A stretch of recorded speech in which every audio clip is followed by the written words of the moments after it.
அனைவருக்கும் இனிய மாலை, காலை வணக்கங்கள். இப்பொழுது நம்ம குவையத்தின் சார்பாக ஒரு புது சீரிஸ் ஒண்ணு ஆரம்பிக்கிறோம். உங்களுக்கு தெரிஞ்சிருக்கும், நம்ம போன அக்டோபர் மாசத்துல ஒரு காந்திய பத்தி ஒரு சீரிஸ் ஒண்ணு ஆரம்பிச்சோம். ஒரு 5 வார ஒரு மினி சீரிஸ்ன்னு சொல்லலாம். அதற்கு பிறகு சாகித்ய அகாடமி புத்தகங்கள பத்தி ஒரு 4 வாரம் 4 புத்தகங்கள பத்தி பேசினோம். அது இன்னும் தொடர்ந்து வரும். அடுத்த இன்னொரு 2, 3 மாதம் கழித்து மறுபடியும் சாகித்ய அகாடமியில மொத்தம் 28 நாவல் இருக்கு. அதில 4 பத்தி தான் பேசியிருக்கோம். மத்த நாவல்கள பத்தியும் படித்தவர்கள் நம்ம பேசுவோம்.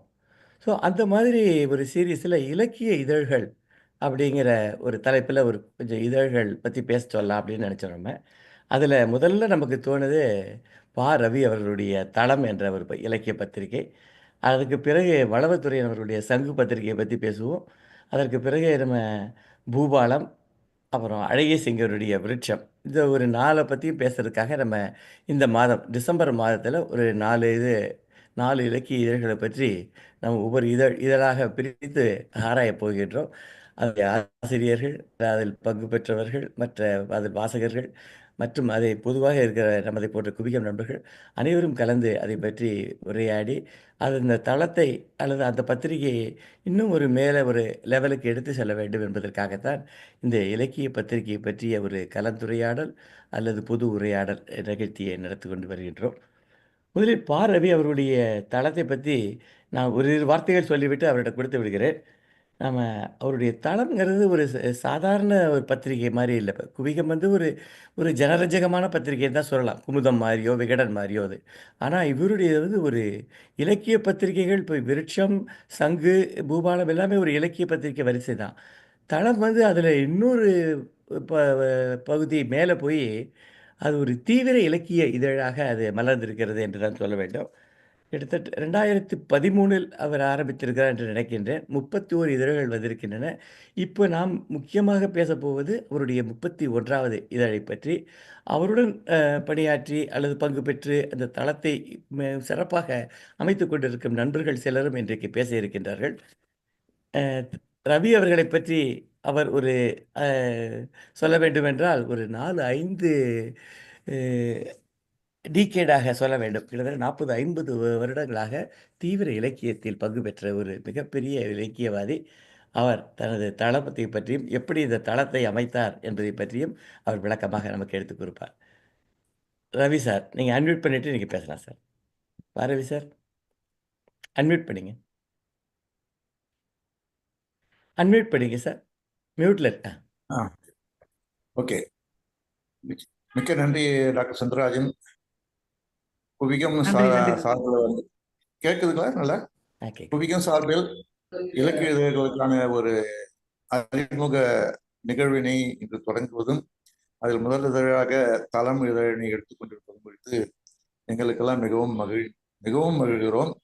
ஏனென்றால் தொடர்ந்து உங்களுடைய செயல்பாடு குவிகம் சார்பாக பல்வேறு செயல்பாடுகளை வந்து நீங்கள் ஒரு குழுவாக டீம் என்றே சொல்லலாம். ஒரு டீமாக நீங்கள் செயல்படுத்தும் போது அவ்வப்போது இலக்கிய இதழ்கள் பற்றி வரும், வெவ்வேறு படைப்புகள் பற்றியும், நிறைய போட்டிகள், நிறைய இதழ்கள், வெவ்வேறு பணிகளை வந்து வேக வேகமாக செய்யக்கூடிய அந்த ஆற்றல் எனக்கு மிகவும் பெருமைப்பை அளிக்கக்கூடிய விஷயம்.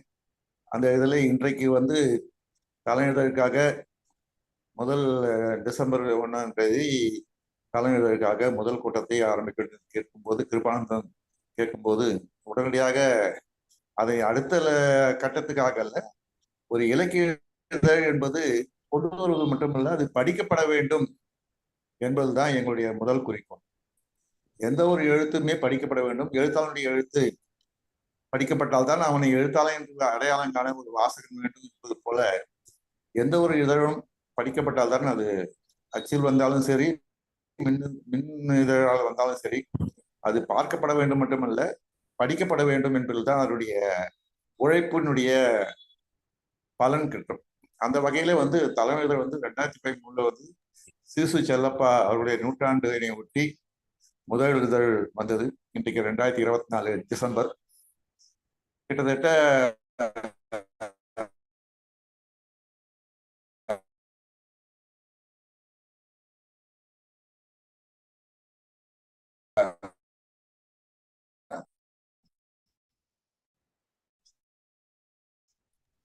சார், பிரேக் ஆகுது.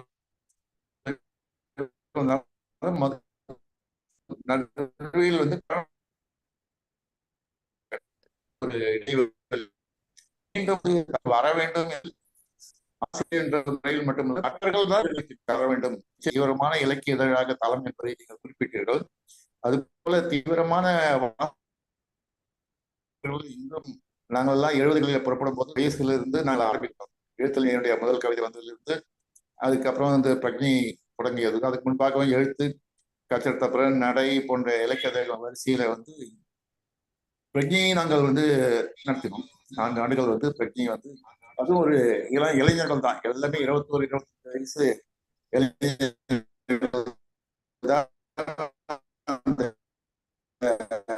பிரக்ஞையை நடத்தினார்கள். அதில் சிறு பங்கு அது நான் வந்தேன். காஞ்சிபுரத்திலிருந்து வந்த வீராசாமியர் மாம்பலத்தில் சென்னையில் இருக்கக்கூடிய அத்தனை இளைஞர்களும் ஒன்று சேர்த்து இலக்கிய பத்திரிகை மட்டும் அல்லாமல் பார்வதி சார் உங்க வாய்ஸ் பிரேக் ஆகுது, சரியா கேட்க மாட்டேங்குது. நாடகம் பதிப்பு ஹலோ சார், என்று பல்வேறு விஷயம் வந்து பிரேக் ஆகி கேக்குது. பிரேக் ஆகுது உங்களுக்கு. நீங்க வந்து வீடியோ ஆஃப் பண்ணிட்டு பேசுங்களேன் கொஞ்சம், ஏன்னா உங்களுக்கு இன்டர்நெட் கம்மியா இருக்குன்னு தோணுது. ஓகே, அதாவது இலக்கியதர்கள் சார்பில் வந்து ஏற்கனவே இலக்கியதர்கள் என்று வரும்போது அதுல வந்து எல்லாருமே வந்து முழு நேர எழுத்தாளர்கள் என்பது வேறு. ஒரு காலத்துல வந்து பிரபலமான இதழ்கள் வணிக இதழ்கள் தான் எழுத்தாளர்கள் என்றால் அவர்கள் அங்க இருக்கக்கூடிய பிரபலமான மக்களிடையே போய் சேர்ந்த எழுத்தாளர்கள் பற்றிய போடக்கூடிய ஒரு எழுத்து தான். கஜதபுரம் போன்ற எழுத்து ஒரு பெரிய இயக்கம், காணாசு இலக்கிய வெளிவட்டம், அப்புறம் முத்துசாமி ஆரம்பிச்ச நடை, இப்படி பல்வேறு விஷயங்கள் வரும்போது கஜதபுரை தொடர்ந்து அதே காலகட்டத்தில் வந்து பிரக்ஞை வரும்போது ஒரு இலக்கிய இதழ் மட்டுமல்ல, இதுல வந்து ஒரு போக்கு, ஒரு திருப்பு முனையாக ஒரு இலக்கிய இதழ்களை வந்து ஏற்பட்டது வந்து தளம் முன்னோடியாக இருந்த பிரக்ஞை என்றுதான் நான் சொல்ல வேண்டும். அந்த தளம் இதழுக்கு முன்பாக பிரக்ஞையோடு நாங்கள் 4 ஆண்டுகள் அந்த இதழை கொண்டு வந்தோம். அந்த காலத்தில் தான் வந்து கூத்துப்பற்றி ஆரம்பிக்கும் போது அதில் பங்கு பெற்றோம். வீதி நாடக இயக்கம், சினிமாவுக்காக பூர்வ பிலிம் சொசைட்டி, அப்புறம் people film society, 2 film society, cinema எடுப்பதற்காக பல்வேறு, அப்போ வந்து அந்த ஜான் அப்ரஹாம்ல இருந்து பசி எடுத்த இவருடைய நம்முடைய குடிசை எடுத்த இவர், அது எல்லாத்துக்குமே வந்து நாங்கள் வந்து ஒரு உறுதுணையாக இருந்தோம். அந்த நேரத்தில் பதிப்பகம் பத்திரிகை மட்டும் இல்லாமல் சினிமா எல்லா வீட்டிலுமே ஒரு தீவிரமான ஒரு இலக்கிய போக்கும் ரொம்ப கூர்மையான விமர்சன பார்வையும் வரும்போது கூடவே இலக்கியம் சார்ந்த ஒரு வாழ்முறை, இலக்கியத்திற்கான ஒரு வாழ்முறை, நடைமுறையிலே நம்முடைய குடும்பத்திற்கான ஒரு வாழ்முறை என்று இல்லாமல் இலக்கியத்திற்காக நம்ம என்ன ஒரு கோட்பாடுகளையோ அல்லது கருத்துக்களையோ பேசுகிறோமோ அது நம்முடைய வாழ்க்கையிலையும் வாழ்நெறியிலையும் வந்து இருக்க வேண்டும் என்ற ஒரு அடிப்படையான விஷயங்களுக்காக நம்ம அடிப்படையில வந்து நம்முடைய அடையாளமாக ஒரு ஹியூமனாக மனிதர்களாக இருப்பதுதான் முக்கியம். மற்ற எந்த ஒரு அடையாளமும் தேவையில்லை, மனிதர்களாக இருப்பதுதான் முக்கியமான விஷயம் என்று நாங்கள் கருதும் போதுதான் வீதி நாடக இயக்கம் என்ற விதம் கூத்துப்பற்றை என்ற அமைப்பு உருவாகும் போது நாங்கள் அதன் பின்னாடி இருந்தோம். அதுக்கப்புறம் வந்து அப்போ எமர்ஜென்சி பீரியட் வந்தபோது அதுக்காக நிறைய ஆத்மா நாமிலிருந்து வீராசாமி இந்த விஷயங்கள் நிறைய இவன் எஸ்விராஜோட நாராயணன் என்ற பேர்ல சிறுகதைகள்லாம் எழுதினார்.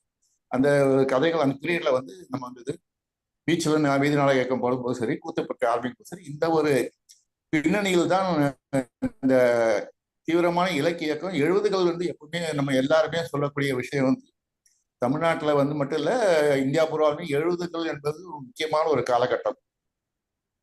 60ல் இருக்கக்கூடிய விஷயத்துல இருந்து 60, 70ல இருந்து 70, 80, 81 வந்து 80ல வந்து பாரத சர்க்கார் வந்து வீதி ஒர்க் ஷாப் பயிற்சி வீதி நாடகத்துக்கான ஒரு ஒர்க் ஷாப் வந்து பாரத சர்க்கார் வந்து கல்கத்தாவில் வந்து செஞ்சு கொடுத்தாங்க. அதுக்கப்புறம் அந்த வந்து வீதி நாடக இயக்கம் வந்து ஒரு பெரிய ஒரு மூமெண்டாக மாறிச்சு. கூத்துப்பற்றை ஒரு நிறுவனமாக மாறி இன்றைக்கு கூத்துப்பற்றை இருந்து கொண்டிருக்கிறது. வீதி நாடக இயக்கம் வந்து எப்படி வந்து சிறுபத்திரிக்கான ஒரு காலகட்டம் கிடையாதோ அந்த மாதிரி வீதி நாடக இயக்கம் அங்கங்கே ஒரு நெருப்பு மாதிரி அங்கங்க பத்திக்கணும், அங்கங்க எங்க வேணாலும் வரலாம். அதுக்கான ஒரு நெருப்பு வந்து பாரதியார் சொன்ன மாதிரி அக்னி குஞ்சு வந்து எங்க வேணாலும் பத்திக்கலாம். அந்த மாதிரி தான் வந்து இலக்கிய இதழ்கள் ஆகட்டும் வீதி நாடகம் அந்த மாதிரி தான் நினைச்சோம். அப்புறம் வந்து 10 ஆண்டுகள் பிறகு நான் வந்து அரசு பணிகளை இருந்து ஓய்வு பெற்ற பிறகு நான் ஒரு தீவிரமான வாசகனாகவும் அவ்வப்போது சிறுகதைகள் எழுதக்கூடிய ஒரு 50 சிறுகதைகள் வந்திருக்கும். ஒரு 7-8 நாடகங்கள் எழுதியிருப்பேன். கவிதைகள் எழுதி எழுதி நானே வைத்துக் கொள்வது, எதையும் அனுப்புவதில்லை. ஒரு 10-15 கவிதைகள் வந்திருக்கும், இல்லைன்னா கட்டுரைகள் சிலது வந்திருக்கும். நான் என்னுடைய அரசு பணிகள் ஓய்வு பெற்ற வரைக்கும் அதுவரை வாசகனாகவும் பார்வையாளராகவே இருந்தேன்.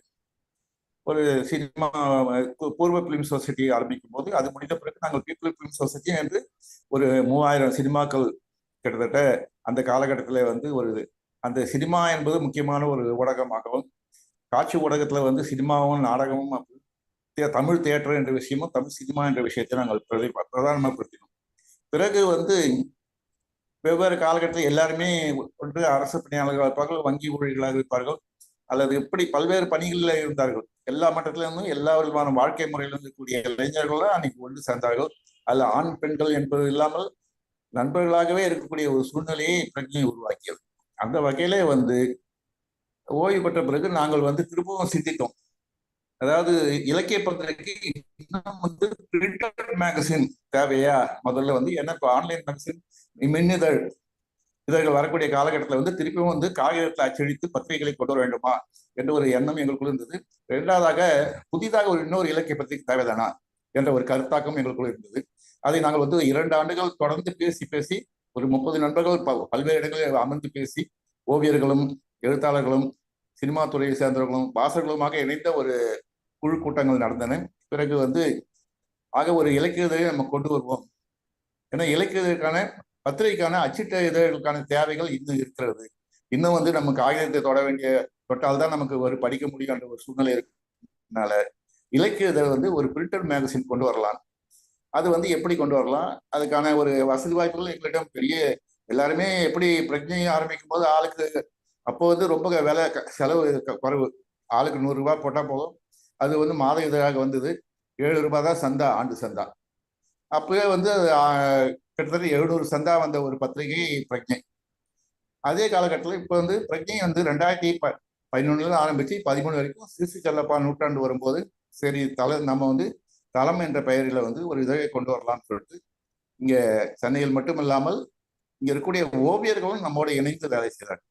ஓவியர்களும் சரி, சினிமா துறையில் இருக்கக்கூடியவங்களும் சரி, வாசகர்களும் சரி, எழுத்தாளரும் சரி. இங்கு ஆனால் ஒரே ஒரு விஷயம் வந்து 70களில் 20 வயசுல இருந்தவங்க நாங்க வந்து 2010, 12, 13 வரும்போது எல்லாருமே 60 வயசுக்கு கடந்தவர்களாக இருந்தோம். ஆக வந்து இதே இளைஞர்கள் இதே வயதான கிழவர்கள் ஆரம்பிக்கக்கூடிய ஒரு இதழ் என்றுதான் சொல்ல வேண்டும். ஆனால் அதுல இளைஞர்கள் இருக்கும்போது 2013 சிசி செல்லப்பாண்டிய நூற்றாண்டை ஒட்டி முதல்ல இருந்து 2013 ஜனவரி மாதம் கொண்டு வந்து அப்போது புத்தக கண்காட்சி நடந்தது.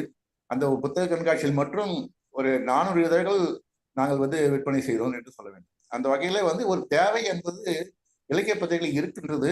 அதுவும் தீவிரமான இலக்கிய பத்திரிகை தேவைப்படுது. அதுல நாங்கள் சில முடிவுகள் பண்ணியிருந்தோம். எதற்கு வந்து நோன்னு சொல்லணும், எதுக்கு எஸ்ன்னு சொல்றதை விட எதெல்லாம் வேண்டாம், இதெல்லாம் தேவையில்லை என்பது முடிவுக்காக இது இப்படித்தான் இருக்க வேண்டும். முதல்ல வந்து நம்ம வந்து விளம்பரங்கள் கூடாது, புரவலர்களிடமிருந்து நன்கொடைகள் வாங்கக்கூடாது, விருதுகள் பரிசுகள் பெறுவதோ வாங்குவதோ அதை பாராட்டுவதோ இகழ்வதோ கூடாது. இரண்டாவது வந்து இளம் எழுத்தாளர்கள், சிறுகதை கவிதைகள் எழுதக்கூடியவர்கள், மற்றபடி ஒரே நேரத்தில் வந்து ஏற்கனவே இருந்த ஒரு இலக்கிய போக்குகளையும் அறிமுகப்படுத்த வேண்டும், புதிய ஒரு முயற்சிகள் கொண்டு வர வேண்டும். அன்றைக்கு வந்து 70கள் என்பதெல்லாம் வந்து பல்வேறு விவாதங்கள் நடந்தன. இந்த ஃபார்ம் அண்ட் கண்டென்ட்டை பற்றியும், புது கவிதை என்ற புதுன்ற ஒரு வார்த்தையும், அப்படி பல்வேறு விஷயங்கள்லாம் நடந்த காலகட்டங்கள்லாம் மாறி போயிட்டு இன்னைக்கு வந்து இன்றைக்கும் தமிழ்நாட்டில் ஒரு 20-25 இதழ்கள் என்று சொல்லலாம் வருகின்றன. அப்படி இருக்கும்போது தளம் எந்த வகையில மாறுபட்டிருக்க வேண்டும் என்பதல்ல, மாறுபடுவது என்பதல்ல, நமக்கான இதழை நாம் கொண்டு வருவோம், நம்முடைய எழுத்தை நாம் எழுதுவோம். நமக்கான எழுத்தை இன்னொருத்தர் விரலை வைத்துக் கொண்டு எழுத வைக்க முடியாது. எனவே தளத்துக்கான சில ஒரு ஆசிரியர் என்ற முறையிலே போடாமல் யாருமே இல்லாமல் ஒரு குழுவாக தான் நடத்த வேண்டும் முடிவு பண்ணியிருந்தோம். ஆனால் ஆசிரியர்கிட்ட ஒரு பெயரும் ஒரு இடமும் இருக்கிறது. அதுல வந்து நீங்கள் எடுத்து செய்ய வேண்டும். ஏன்னா ஓரளவுக்கு தமிழ்நாடு முழுவதிலும் இருக்கக்கூடிய இலக்கிய நண்பர்கள் மத்தியிலே எனக்கு ஒரு நட்பு தொடர்ந்து இருப்பதனால நீங்கள் அந்த இதழை வந்து ஆசிரியர் பொறுப்பில் நடத்த வேண்டும். நான் அந்த ஆசிரியர் பொறுப்பை எடுத்துக்கொண்டேன். ஆனாலும் வந்து இன்றைய வரைக்கும் இந்த 11 ஆண்டுகளாக இதற்கான ஒரு நண்பர்கள் வட்டம் குழு என்று சொல்ல மாட்டோம். இன்னொன்று, நாங்கள் நிறுவனமயமாகவில்லை. நிறுவனத்துக்கு எதிராகவே நாங்கள் இருக்கோம். ஆன்டி எஸ்டாப்லிஷ்மென்ட், ஆன்டி இன்ஸ்டிடியூஷன் தான். ஒரு இன்ஸ்டிடியூஷன் நிறுவனத்துக்கான ஒரு கொள்கை கோட்பாடுகள் ஒரு கட்டத்துக்குள்ள போய் அடங்காம நிறுவனத்துக்கான எதிர்ப்பான ஒரு குரலாக இருக்கும்போது கூடவே வந்து மனிதம் சார்ந்த மனிதத்துக்கு எதிரான அத்தனை விஷயங்கள் குறித்தும் ஒரு நம்முடைய தீவிரம் இது வந்து தமிழ்நாடு பூராவும் செல்ல வேண்டும் என்று நம்ம இதை ஆரம்பித்தோம் 2013. இப்படித்தான் வந்து இதுல வந்து அப்போது இந்த கொரோனா பீரியட்ல வந்து எங்களுக்கு ரொம்பவும் நெருங்கிய நண்பர்களாக இருந்தவர்கள் நம்ம திருச்சி இந்து எஸ் சாமிநாதன், சிறு ரவிச்சந்திரன், ஐஏஜிஎஸ் ஆஃபீஸ்ல இருக்க ரவிச்சந்திரன், அப்புறம் வந்து நம்ம கியா சச்சிதானந்தம், எஸ்எம்இ ராம், இப்படி ஒரு 5-6 பேர்களையும் நாங்கள் எழுதிருக்கோம். தேவக்கோட்டை வாமூர்த்தி, இவர்களாம் திங்க் டேங்க் மாதிரி எப்போதுமே நாங்கள் வந்து தினம் எப்படி பிரஜை பேர்ல வந்து சாயங்காலம்னா உட்காந்து பேசுவோமோ அந்த மாதிரி நாங்களாம் தினம் உட்கார்ந்து பேசிய பல்வேறு விஷயங்களை வந்து தொகுத்திருந்தாலே ஆயிரக்கணக்கான பக்கங்கள் உள்ள புத்தகங்களை போட்டிருக்கலாம். அவையெல்லாம் காட்டில் தான் போய்விட்டன. ஆனாலும் வந்து இன்றைக்கு வந்து புதிதாக இளைஞர்கள் வந்து கொண்டிருக்கிறார்கள். அவருடைய எழுத்துக்களை புதிய சிறுகதைகளையும் கவிதைகளையும் கொண்டு வரும். கட்டுரைகள் மட்டும் இந்த கட்டுரைகளை இப்படி இந்த தந்துதான் ஆக வேண்டும். இதை வந்து வாசகர்களுடைய ஒரு வளர்ச்சின்னு சொல்ல மாட்டேன், வாசக தன்மையினுடைய தீவிர தன்மையை வந்து நமக்கான ஒரு எப்படி ஒரு மார்க்கெட் ஸ்ட்ராட்டஜி மாதிரிதான் நமக்கான ஒரு விற்பனை, அதாவது களம் படிக்கக்கூடிய வாசகர்களை நாம் உருவாக்க வேண்டும் என்ற ஒரு கற்பனை, ஒரு எண்ணம் இருந்ததுனால தமிழ்நாட்டில் இருக்கக்கூடிய பல்வேறு நகரங்களில் வாசக தளங்களை உருவாக்கி அங்கெல்லாம் சென்று குறைந்தது தமிழ்நாட்டில் மட்டுமல்ல புதுச்சேரியிலும் சரி பெங்களூர் இந்த மாதிரி இடங்களிலும் சரி நேரடியாக சென்று அந்த கூட்டங்களை ஆரம்பித்து தளம் இதழை அறிமுகப்படுத்தினோம். இன்றைக்கு தளம் வந்து 1000 இதழ்கள் காப்பி தான் போடுறோம். இன்னைக்கு நூலகத்துல ஒரு 2-3 வருஷமா நூலகத்துல வந்து போய் சேர்த்துட்டு தமிழ்நாடு முழுவதும் இன்றைக்கு படிக்கக்கூடிய ஒரு இதழாக இருக்கிறது. தளம் என்ற இதழ் ஒரு அடையாளத்துடன் வருகிறது. தளம் என்பது இந்த அட்டைப்படத்திலிருந்து கடைசி வரைக்கும் எந்த விளம்பரங்களும் கிடையாது. அது வண்ணத்தில் இருக்காது, பிளாக் அண்ட் ஒயிட் சொல்லக்கூடிய கருப்புகளை. அது இல்லாமல் ஓவியர்களுக்கு முக்கியமான இடத்தை தொடர்ந்து கொண்டு வந்திருக்கிறோம். சினிமாவுக்கு இன்றைக்கு வரைக்கும் முதல் இதழிலிருந்து இன்றைய கடைசியாக வந்த இதழ் வரைக்கும் பார்த்தீங்கன்னா என்றால் ஓவியர்கள் வரைந்த ஓவியங்கள் தான். மற்ற இடத்துல இருந்து எடுத்து அதுக்காக இதுக்காகவே வந்து பெரிய பெரிய இன்றைக்கு இருக்கக்கூடிய பெரிய பெரிய ஓவியர்கள் தான் வந்து தளத்துக்காக ஓவியங்களை தருகின்றார்கள். அது இல்லாமல் எழுத்தாளுமைகள் நேர்காணல்கள் நிறைய செஞ்சிருக்கோம். எழுத்தாளுமைகள் கடைசியாக பார்த்தீங்கன்னா சார்வானுடைய கடைசி நேர்காணல், இன்குலாபுடைய நேர்காணல், தி.க. சிவசங்கருடைய நேர்காணல், இப்படி பல்வேறு வகையான எழுத்தாளர்களுடைய நேர்காணல்கள், ஓவியர்களுடைய நேர்காணல்கள் தொடர்ந்து வந்து தலைமையில வந்து கொண்டிருக்கிறது. இன்றைக்கு வந்து தொடர் கட்டுரைகள் தீவிரமான ஒரு வாசகத்தன்மையை உருவாக்குவதற்கான கட்டுரைகள் நாங்கள் போட்டுக் கொண்டிருக்கோம். இன்றைக்கு வந்து 32 இதழ் வந்திருக்கிறது. 33 இதழுக்கான தொடர்ச்சி நடந்து கொண்டிருக்கிறது. இதற்கும் நாங்கள் இன்றைக்கு இந்த கூட்டத்தின் மூலமாக வந்திருக்கூடிய இது இளைஞர்களை புதிய தமிழ்நாட்டில் இருக்கக்கூடிய அத்தனை ஒவ்வொரு எப்படி எழுதுகளில வந்து அங்கு ஒரு 10-20 இளைஞர்கள் புறப்பட்டார்களோ இன்றைக்கும் ஒவ்வொரு பகுதியிலிருந்தும் கிராமங்களிலிருந்தும் சிறு நகரங்களிலிருந்தும் இளைஞர்கள் புறப்பட்டு வர வேண்டும் என்பதுதான் எங்களுடைய தளத்தினுடைய கோரிக்கை என்பதை இந்த நேரத்தில் தெரிவித்து குவியத்துக்கு என்னுடைய வாழ்த்துக்களின் நன்றியும் வணக்கத்தை தெரிவித்துக் கொள்கிறேன். நன்றி ரவி அவர்களே. நீங்க அப்படியே தளத்தை எப்படி அமைச்சிக்கிங்கிறத பத்தி ரொம்ப அழகா சொன்னீங்க. இதோட அசோசியேட் ஆன உங்கள் நண்பர்கள் 2 பேர் பேசுவதற்காக இருக்காங்கன்னு சொன்னீங்க. அவங்கள பேசுறதுக்கு நீங்களே அழைக்கலாமே. Doctor K. சுந்தரமூர்த்தி வந்திருக்காரு. நம்ம சுந்தரமூர்த்தி அவர்கள், அதுக்கப்புறம் அனிஷ்குமார் திருச்சியில இருந்து அவர் வந்து அவருக்கு வந்து இருக்கிறாரான்னு தெரியவில்லை.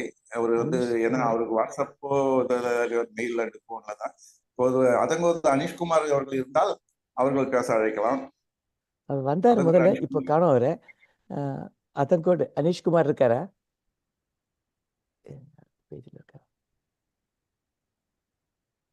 என்ன திருச்சியில இருக்காரு அவரு. பரவாயில்ல, அவரை நீங்க போன்ல கான்டாக்ட் பண்ணலாம். இப்போ டாக்டர் கே. சுந்தரமூர்த்தி வந்திருக்காரு. கல்லூரி பேராசிரியர். அவர் வந்து இன்குலாபுடைய நாடகங்கள் குறித்து PhD டாக்டரேட், இன்னைக்கு கூட இன்குலாபுடைய மனிதர்கள் ஒட்டி ஒரு செமினார் நடத்திட்டு நம்முடைய இந்த இணைய கூட்டத்துக்கு வந்திருக்கிறார்.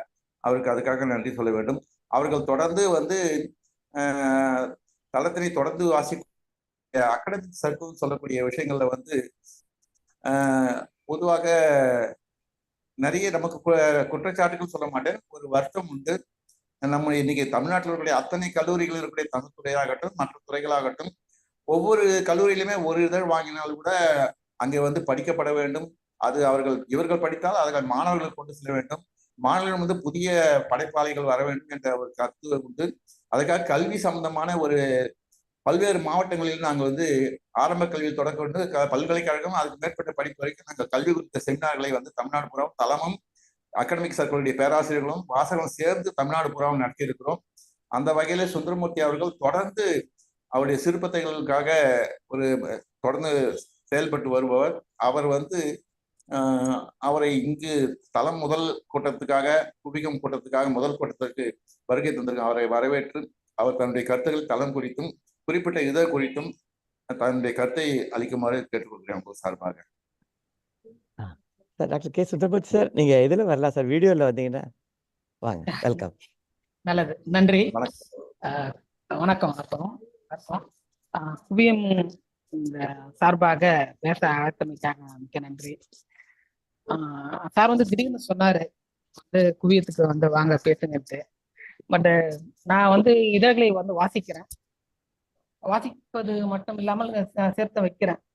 முதல்ல ஒரு விஷயத்த சொல்லணும்னு நினைக்கிறேன். நான் பேசுறது தெளிவா இருக்கா? கேக்குதுங்களா? கேக்குது சார். நல்லது. ஒரு விஷயத்த முதல்ல சொல்லணும்னு நினைக்கிறேன். அதாவது இன்குலாப் சொல்லுவார், கலைமை குன்றிய சமூகத்தில் கலைக்காகவே வாழ்கிற ஒருவன் புறக்கணிக்கப்படக்கூடும் அப்படின்னு சொல்லுவார். இந்த சமூகம் அப்படிதான் இருக்கிறது. இந்த சமூகத்தில் கலைக்காக வாழ்பவன் மட்டுமில்ல, அந்த படைப்புகளும் புறக்கணிக்கப்படுகிறது அப்படிங்கிறத நம்ம பார்த்துட்டு இருக்கோம். நம்ம எவ்வளவு இதழ்கள் வந்து கொண்டிருக்கிறது, பார்க்கக்கூடிய இதழ்கள் எல்லாமே காணாமல் போயிட்டு இருக்கு. சிற்றிதழ்கள் நிறைய காணாமல் போயிடுது. அது ஏன் அப்படின்னா, ஒருவேளை புறக்கணிப்பு தான் மிக முக்கியமான ஒரு விஷயமா இருக்குன்னு நினைக்கிறேன். நான் கல்வி புலத்துல எந்த அளவுக்கு அதற்கான ஆதரவு இருக்கிறது அப்படின்னு பார்த்தா ரொம்ப ரொம்ப குறைவாகத்தான் இருக்கிறது. இப்போ இந்த கூட்டம் கூட இலக்கியம் சார்ந்த ஒரு கூட்டம் நடக்கிறது. இதற்கான இணைப்புகள் நிறைய கொடுக்கப்படுகிறது. எவ்வளவு பேர் சேர்றாங்க அப்படின்னா, அதில் எல்லாருமே அது தேவையற்ற ஒன்றாகவே கருதிட்டு இருக்காங்க. இது ஒரு இது நேரம் தேவையில்லாத நேரத்தை கடத்துவதாக நினைக்கிறாங்க. அப்படி இல்லை. ரொம்ப முக்கியமானதா நான் கருதுறேன். இந்த மாதிரி கூட்டங்கள் முக்கியமானதா கருதுறேன் நான். தளத்தை பொறுத்த வரைக்கும், தளம் நான் முதல்ல முனைவர் பட்டம் ஆய்வு செய்யும் பொழுது முதலாக என்னுடைய ஆய்வு நெறியாளர் அப்துல் ரசாக் ஐயா அறிமுகப்படுத்தினார். அப்போ நாடகத்துக்கான ஒரு சிறப்பிதழாக அந்த இதழ் போடப்பட்டது. நாடகத்துக்கான சிறப்பிதழாக போடப்பட்டிருந்தது. அந்த நாடகம் இன்குலாபுடைய ஒரு நாடகம், பல்சான்றிதழ் அப்படிங்கிற ஒரு நாடகம் அதுல இடம்பெற்றிருந்தது. அப்ப அந்த புத்தகத்தை முழுக்க வாசிச்ச ரொம்ப அற்புதமாக இருந்தது. அதுதான் என்னுடைய முதல் தொடர்பு. தளத்துக்கும் எனக்குமான முதல் தொடர்பு அங்கதான் ஆரம்பித்தது. ரொம்ப அழகா அந்த இன்குலாபினுடைய பல்சான்றிதழ் நாடகம் ஒரு நிறைய அதிர்வுகளை ஏற்படுத்தும் நாடகத்துல ஒன்று அந்த பல்சான்றிதழ் அப்படிங்கிற ஒரு நாடகம். எத்தனை பேர் படிச்சிருப்பாங்கன்னு தெரியல அந்த நாடகம். தமிழ்ல நாடகம் குறித்து கூட பல பேருக்கு ஒவ்வாமை இருந்துதான் வருகிறது. ஐயா நாடகத்தில் துறையில் இயங்கியவர் அவரும். எவ்வளவு பேருக்கு இந்த நாடகம் தெரிஞ்சதுன்னு தெரியல. இந்த இதழை பொறுத்த வரைக்கும், தளத்தை பொறுத்த வரைக்கும் மிகச்சிறந்த படைப்புகளை எல்லாம் தொடர்ந்து பதிவு பண்ணிட்டே வராங்க. ரொம்ப முக்கியமா சொல்லணும் அப்படின்னா, ஒரு படைப்பு என்பது ஒரு சமகால தன்மை இருக்கணும். எந்த படைப்பா இருந்தாலும், ஏன்னா அதுல சமரசம் பண்றதுல எனக்கு கொஞ்சம் பிடிக்காது. பழைய விஷயங்களை திரும்ப பதிவு செய்வது அப்படிங்கிறத விட, சமகாலத்தன்மையோடு இருக்கிற படைப்புகளை திரும்ப பதிவு செய்யலாம். ரொம்ப அழகா ஒன்று பண்ணியிருப்பாரு. மீள் வாசிப்பு அப்படிங்கிற ஒன்றை கொண்டு படைப்புகள் எல்லாம் தளத்துல வச்சாரு. அதில் நான் கூட இன்குலாபுடைய ஒரு நாடகம் பதிவு பண்ணியிருந்தேன். யாது எம்மூர் அப்படின்னு ஒரு நாடகத்தை பதிவு பண்ணியிருந்தேன். அதே மாதிரி நிறைய மீள் வாசிப்புல பண்ணாங்க. கிட்டத்தட்ட வில்லியம் ஃபாக்னருடைய வின்சென்ட் சார் ஒரு மொழிபெயர்ப்பு செய்து வில்லியம் ஃபாக்னருடைய ஒரு கதை, ஒரு ஒரு செய்தி, அப்புறம் நீரின் மேல் கை அப்படிங்கிற ஒரு சிறுகதை, வில்லியம் ஃபாக்னருடைய சிறுகதையை அவர் வின்சென்ட் அந்த வில்லியம் ஃபாக்னர் அறிமுகம் செய்துட்டு அவருடைய கதையை போட்டிருந்தாரு. அப்புறம் ஜி நாகராஜனுடைய மிக முக்கியமான அந்த கதைகள் பதிவு பண்ணியிருந்தாங்க. ஜோசப் சாருடைய கதை பதிவு பண்ணியிருந்தாங்க. ரொம்ப முக்கியமான அந்த நாகராஜனுடைய நாளை மற்றும் ஒரு நாளை மிக முக்கியமான ஒரு சமூகத்தில் நடக்கிற இப்பொழுது நடந்து கொண்டு இருக்கிற எல்லோரும் எதிர்கொள்ளக்கூடிய ஒன்றாக நம்ம பார்க்கக்கூடிய அந்த கதை என்றைக்கும் அந்த கதை என்றைக்குமே நிலைக்கக்கூடிய ஒரு கதையாக எல்லோரும் படிக்கிற மிகுந்து எல்லாராலும்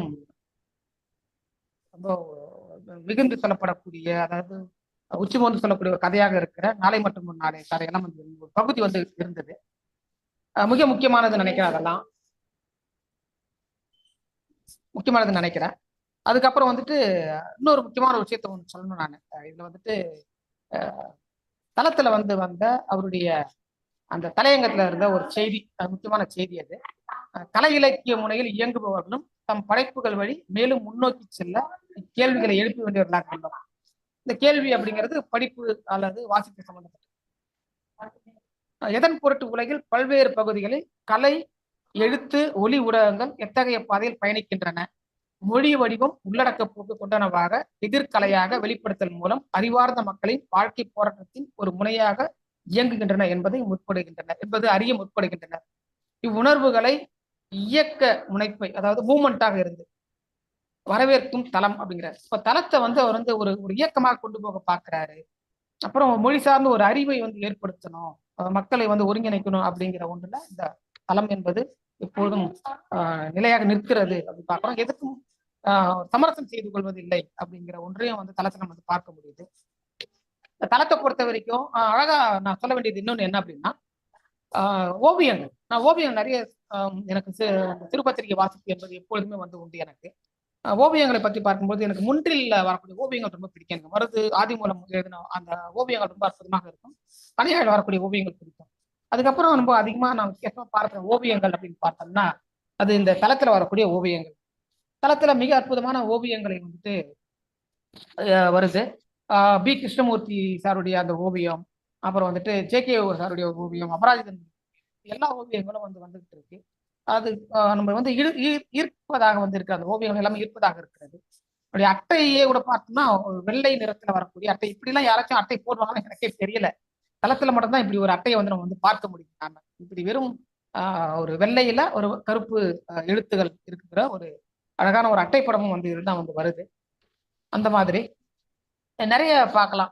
இதுல வந்து ரொம்ப முக்கியமான சொல்லணும்னு பார்த்தோன்னா அந்த படைப்பாளர்களை வந்து எப்பொழுதும் வந்து நம்ம அறிமுகம் செய்வது அல்லது நினைவுபடுத்துவது என்பது தளத்தினுடைய மிக முக்கியமான ஒரு கூறாக வந்து இருக்கிறது.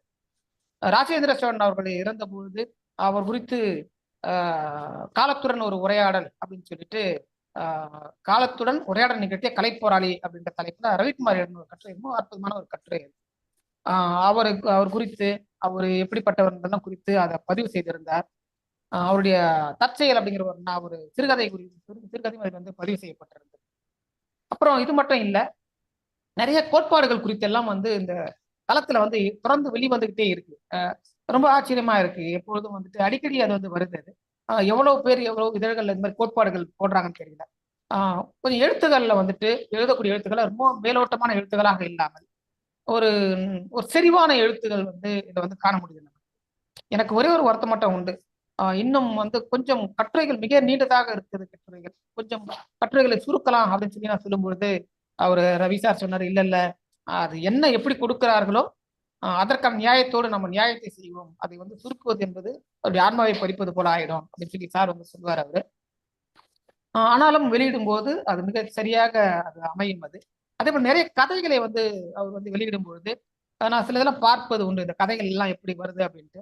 ஆனா அந்த கதைகளை மிக அழகாக செப்பம் செய்து அதை வந்து வெளியிடும் பொழுது மிகச்சிறந்த சிறுகதைகளாக அவைகள் வெளிப்படும். அதையும் நான் வந்து பார்க்கிறேன். நான் ஒரு கட்டுரைகள் வருகிறது, மீள்வாசிப்பு வருகிறது, கதைகள் வருகிறது, ஒரு திரைத்தளம் சொல்லிட்டு தனியாக ஒரு பகுதி போடுறாரு. கவிதைகளை வந்து அந்த மொழிபெயர்ப்பு கவிதைகளை வந்து அவர் வந்து அதிகமாக வெளியிடுகிறார். அவரு நூல் அறிமுகம் வந்து இருக்கு. அதிர்வுகள்ங்கிற பேர்ல அந்த ஆசிரியருக்கான அது வெளி வந்து இருக்கிறது. இப்படி பல பதிவுகள் ஒவ்வொரு தளத்திலையும் வந்து வருது. படிப்பதற்கு மிக முக்கியமான நூல்களாக, மிக முக்கியமான ஒரு ஒரு சிற்றிதழாக தளம் வந்து இன்றைக்கும் வந்து செயல்பட்டு கொண்டு இருக்கிறது, கராராக செயல்பட்டு கொண்டு இருக்கிறது அப்படின்னு நான் வந்து சொல்லணும். இதுல வந்துட்டு இந்த மாதிரி சொல்றேன் நான். அப்புறம் நிறைய இடத்துல தளம் வந்து போகுது, கல்லூரிகள்லயும் போகணும் அப்படிங்கிறது என்னுடைய வந்து ஆசை எனக்கு. இதுல வந்துட்டு காஃப்காவுடைய நீதி கதைகள் குறித்து அழகர் சாமி எழுதின ஒரு கட்டுரை வந்து ரொம்ப அற்புதமான கட்டுரை அவரது. அந்த கட்டுரைகள் வந்து ரொம்ப படிச்சுட்டு நானே ரொம்ப வியந்தேன், அந்த கட்டுரை இப்படி இருக்கு அப்படின்னு சொல்லிட்டு. நான் இன்னொன்று வந்து ஒண்ணு சொல்லணும் அப்படின்னு சொல்லி நினைச்ச ஒரு விஷயம் வந்துட்டு,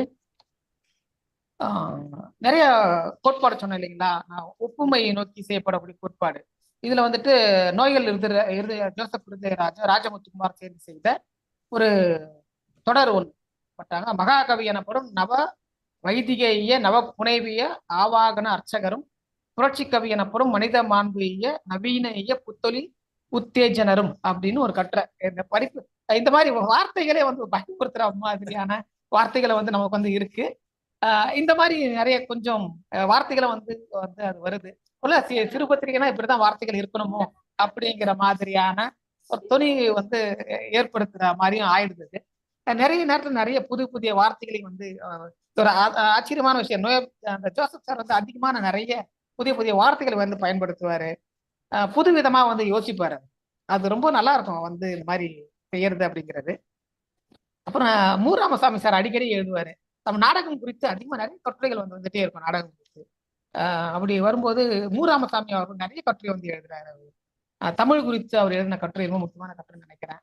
அதே போல பெட்ரோல் பிரெட் குறித்து சுகந்தன் எழுதினது. அவரு அந்த சுகந்தன் பத்தி எழுதும்போது சொல்றது, 20ஆம் நூற்றாண்டு நாடக அரங்கத்தை தனது காவிய அரங்க நுட்பங்களாலும் மார்க்சிய சித்தாந்தத்தினாலும் புரட்சிகரமாக்கிய ஜெர்மானிய நாடக ஆசிரியர், கவிஞர் மற்றும் நாடக இயக்குனர் அப்படின்னு சொல்லி அவரை வந்து முதல்ல வந்து அறிமுகப்படுத்திட்டு, அவருடைய சூழல் எப்படி இருந்தது, அவருடைய காலம் சூழல் எப்படி இருந்தது, அதன் பின்னாடி அவர் எப்படி வந்து அது வந்து செயல்பட்டார் அப்படிங்கிறதெல்லாம் வந்து ரொம்ப அழகா இந்த கட்டுரையில வந்து சொல்லிட்டே போயிட்டே இருப்பார் அவரு. அப்புறம் வந்துட்டு அது என்னெல்லாம் செய்தது, அந்த நாடகம் வந்து என்னெல்லாம் செய்தது, மக்களுக்கு எந்த மாதிரியான ஒரு விடுதலையை வந்து அது பெற்றுக் கொடுத்தது அப்படிங்கிறதெல்லாம் வந்து அவர் பதிவு பண்ணிட்டு போவார். அவரை வந்து இருக்கும்போது அவர் நாடகங்கள் செய்யும் போது பெரும்பாலும் யாரும் அதற்கான மரியாதைகள் வந்து தரல அப்படிங்கிறதையும் வந்து அவர் வந்து பதிவு பண்றாரு. கடைசியா வந்து அவர் சொல்வாரு, இந்த நூற்றாண்டினுடைய மொழியை தோற்றுவித்தவர், ஜெர்மானிய மொழியை தோற்றுவித்தவர் என்றும் அவர் எழுத தொடங்கிய போது இயம்ப முடியாதிருந்த உணர்ச்சிகளையும் சிந்தனைகளையும் வெளிப்படுத்தும் வகையில் ஜெர்மானிய மொழியான தற்பொழுது பிரட்டினால் தகுதி உடையதாக ஆகிவிட்டிருந்தது என்றும் பாராட்ட பெற்றார் அப்படிங்கிறார்.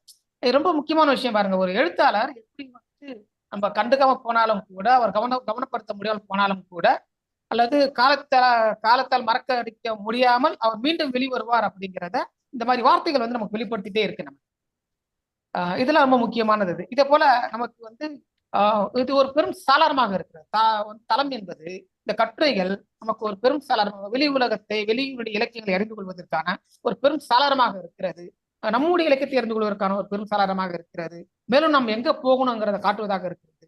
திருப்பத்தினுடைய தேவையை இன்னும் அதை அதிகப்படுத்திக் கொண்டே இருக்கிறது. வாசிப்பின் தேவையை அதிகப்படுத்துகிறது என்பதாக சொல்லி தளத்தோடு இயந்து பயணிக்கிற எனக்கு இப்படி ஒரு வாய்ப்பு வழங்கியமைக்கு மிக்க நன்றியை தெரிவித்துக் கொள்கிறேன். நன்றி. நன்றி. நன்றி. பாரவி சார், நீங்க கண்டினியூ பண்ணுங்க. ஓகே, நீங்க தான் சொல்லணும். நான் வந்து ஆசிரியர் தான், நீங்க தான் முன்னோடியம் பண்ணி. ஏன்னா அந்த அளவுக்கு அவர் வந்து சுந்தரமூர்த்தி சார் வந்து, அதாவது என்னுடைய தோழர், அதாவது உண்மையிலேயே வந்து அவருக்கு இருக்கக்கூடிய வேகம் அந்த வயசு எனக்கு இல்லை. ஆனாலும் வந்து அவங்க இணைஞ்சி மேல ஒரு எம்பேர் நம்பிக்கை இல்லை, தளத்து மேல எல்லாருக்கும் ஒரு நம்பிக்கை இருக்கு. தளம் தொடர்ந்து வரணும்ன்றது இப்படிதான் இருக்கணும், தளம் இப்படிதான் வரணும், பிளாக் அண்ட் ஒயிட்ல தான் வரணும், இது இப்படிதான் வரணும், இந்த படைப்புகள் எல்லாம் இப்படிதான் வரணும்னு சொல்லி சொல்லக்கூடியவர்ல நம்ம சுந்தரமூர்த்தி அவர்கள் ஒரு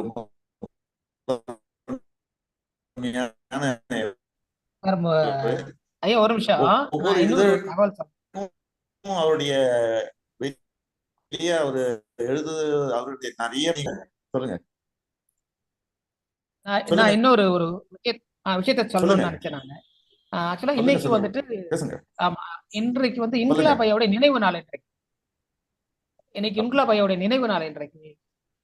அதனால அவர் குறித்தான ஒரு முக்கியமான ஒரு கருத்தரங்கத்தை வந்து எடுத்துட்டு இருந்தாங்க. எடுத்து இப்பதான் கொஞ்ச நேரத்துக்கு இந்த நிகழ்ச்சி தொடங்குவதற்கு முன்பாக தான் அதை முடிச்சோம் நாங்க. அதனால நான் என்னை மன்னிக்கணும் கூட. நீங்க நான் தளம் குறித்து நிறைய விரிவா பேசணும்னு ரொம்ப ஆசைப்பட்டேன். ஆனால் அந்த நிகழ்ச்சி நிறைய இருந்து அதில் அதிகமாக மெனக்கெட்டதுனால, அந்த நிகழ்ச்சி நடத்துவதற்காக மெனக்கெட்டதுனால என்னால் இன்னும் அதிகமாக தளம் குறித்து என்னால் பேச இயலவில்லை. அதற்காக உண்மையாகவே ஒரு மன குறுகுறுப்போடு மன்னிப்பையும் நான் வேண்டியிருக்கேன்.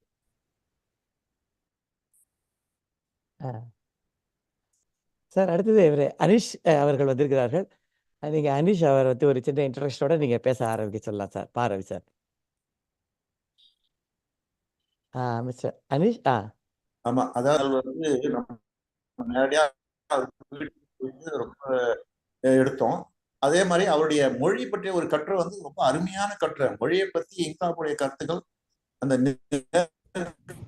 ரெண்டுமே வந்து அது என்னென்ன அந்த கருத்துக்கள்லாம் போய் சேரணும்ன்றத ரொம்ப எனக்கு வந்து இதழ வந்து பணம் கொடுத்து பணம் விஷயமே இல்லை வாங்க. அதனால பணம்ன்றது 2வது கட்டம் தான். படிக்கப்படுறதுதான் அதோடைய அந்த உழைப்புக்கான ஒரு பெரிய பலன் வந்து தளம் இதழ் படிக்கப்படணும்.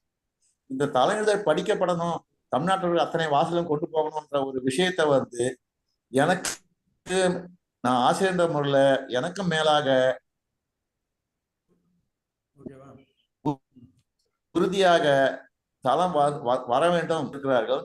அது கூட அனிஷ்குமார் அவர்கள் வந்து பல்வேறு சிறு பத்திரிகைகளை வந்து அந்த காலத்துல சுகன் பத்திரிகைகள் வந்து பல்வேறு பத்திரிகைகள். அவர் ஆங்கிலத்துறை பேராசிரியர், திருச்சி பல்கலைக்கழகத்துல வந்து ஆங்கிலத்துறை பேராசிரியர் இருக்கிறார்கள். அதே நேரத்துல வந்து தளத்துக்கான ஒரு எனக்கு வந்து ஒரு தொடர்ந்து எங்களுக்குள்ள பேசிக்கிறதுக்கு, அதாவது சென்னையில வந்து நம்ம பேசிக்கிறதுக்கான நண்பர்கள் நான் சொன்ன மாதிரி கொரோனா பீரியட்ல 4-5 பேரை நாங்க இழந்துட்டோம் தளத்துல. ஆனா இன்னைக்கு தமிழ்நாடு பூராவும் வந்து பல்வேறு இடங்கள்ல இருந்து இன்னைக்கு நண்பர்கள் வந்து ஒரு ஆழ்ந்த வாசிப்பு தன்மை மட்டுமல்ல, எனக்கு வந்து என்னை வழிபடுத்தக்கூடிய நெறிப்படுத்தக்கூடிய ஒரு நெருங்கிய நண்பர்களும் தோழர்களுமாக அமைந்தவர்கள் நிறைய பேர் இப்போ வந்து இந்த 10 ஆண்டுகள்ல உருவாகி இருக்கிறாங்க. அதுல முக்கியமானவர் வந்து திருச்சியில் இன்று பேராசிரியராக ஆங்கிலத்துறை பேராசிரியராக இருக்கக்கூடிய அதுங்கோடி அனிஷ்குமார் அவர்கள். அதுங்கோடி அனிஷ்குமார் அவர்கள் இந்த நாகர்கோயில வந்து அவருடைய இந்த இந்த கூட்டம் மூலமாக தொடர்ந்து கூட்டங்கள் நடத்தி வந்தார். நடுவில் ஒரு சின்ன ஒரு விபத்து காரணமாக அந்த செயல்பாடுகள்லாம் சென்று குறைந்திருக்கிறது. அவர் தொடர்ந்து எனக்கு மட்டுமல்ல தளத்துக்கும் ஒரு அடிப்படையான ஒரு தளம். அவர் அந்த வகையில வந்து தளம் குறித்து என்னுடைய அருமை தோழர் அதுங்கோடி அனிஷ்குமார் அவர்கள் பேசுமாறு கேட்டுக்கொள்கிறேன்.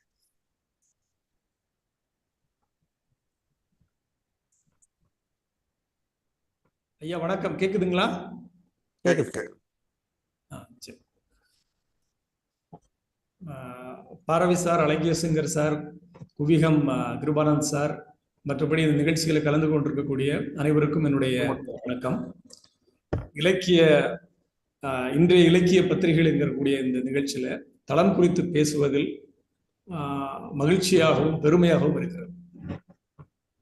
ஏன் நாம் தளம் குறித்து பேச வேண்டும், ஏன் இலக்கிய இதழ்கள் குறித்து பேச வேண்டும் என்று சொன்னால், இன்று பல்வேறு இடங்களில் பல்வேறு தளங்களில் நாம் இயங்கிக் கொண்டிருக்கக்கூடிய ஒரு நிலையில் நமக்கு ஜனரஞ்சக பத்திரிகைகள் மிக எளிதாக கிடைத்து விடுகின்றன, அல்லது வணிக பத்திரிகைகள் மிக எளிதாக கிடைத்து விடுகின்றன. அதே போல இடைநிலை இதழ்கள் மிக எளிதாக நம்மை வந்தடைகின்றன. கல்லூரி தளங்களில் ஆராய்ச்சி கட்டுரைகளை வெளியிடக்கூடிய இதழ்கள் கிடைக்கின்றன.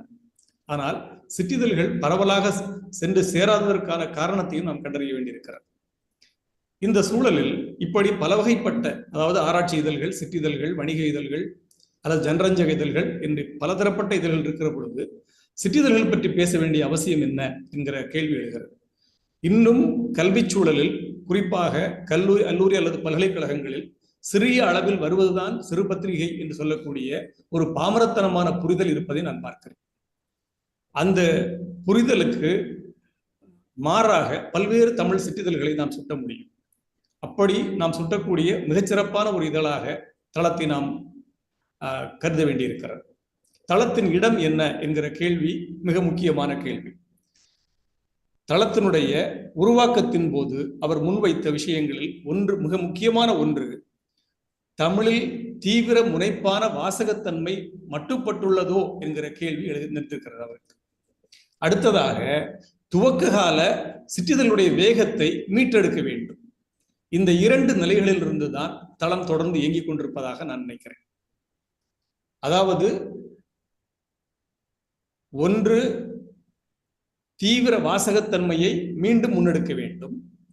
இரண்டாவதாக, துவக்க கால சிற்றேடுகளுடைய வேகத்தை மீண்டும் வேகப்படுத்த வேண்டும். இந்த 2 தளங்களில் தான் தளம் தொடர்ந்து செயல்படுவதாக நான் பார்க்கிறேன். தளத்தினுடைய முதல் இதழ் சீசு செல்லப்பா சிறப்பிதழாக வெளிவந்தது. இன்னொன்று ஒரு முக்கியமான விஷயம், பல்வேறு சிற்றிதழ்களை படிக்கிற பொழுது நமக்கு என்ன தோன்றுகிறது என்று சொன்னால், தொடர்ந்து வரக்கூடிய சிற்றிதழ்களில் நிறைய பேர் எழுதுகிறார், இல்லை என்று நாம் சொல்லவில்லை. ஆனால் சிற்றிதழ்கள் குறிப்பாக தளத்திற்கு ஒவ்வொரு இதழுக்கும் ஒரு ஃபோக்கல் பாயிண்ட் என்று இருக்கிறது, ஒரு குவி மையம் இருக்கிறது. ஒவ்வொரு இதழிலும் ஏதோ ஒரு விஷயத்தை தொடர்ந்து கவனப்படுத்துகிறார். முதல் இதழ் சீசு செல்லப்பா இதழாக இருந்தது. அடுத்து தமிழக நாடகச் சூழலை பற்றி எழுதக்கூடிய ஒரு இதழ் வெளிவந்திருக்கிறது. அடுத்ததாக தமிழில் யாரும் செய்யாத அளவில் சார்வாகனுக்கே ஒரு சிறப்பிதழ் போட்ட இதழ் என்று சொன்னால் தளத்தை தான் சொல்ல முடியும்.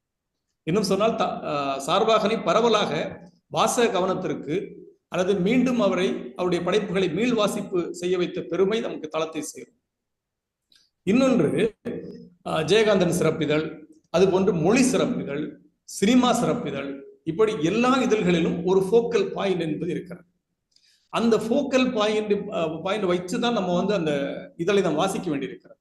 ஒரு முழுமையான இதழ், ஒரு பொருள் பற்றிய ஒரு முழுமையான இதழாக தளத்தினுடைய ஒவ்வொரு இதழும் இருப்பதை நாம் பார்க்கிறோம். அதனுடைய கவிதைகளாக இருந்தாலும் சரி, கட்டுரைகளாக இருந்தாலும் சரி, சிறுகதைகளாக இருந்தாலும் சரி, அந்த குவி மையத்தை தொடர்புடையதாக இருக்கிறது. அதற்கான ஒரு ஓரியன்டேஷனாகத்தான் அவருடைய இப்போது என்று சொல்லக்கூடிய அவருடைய தலையங்கத்தை நான் பார்க்கிறேன்.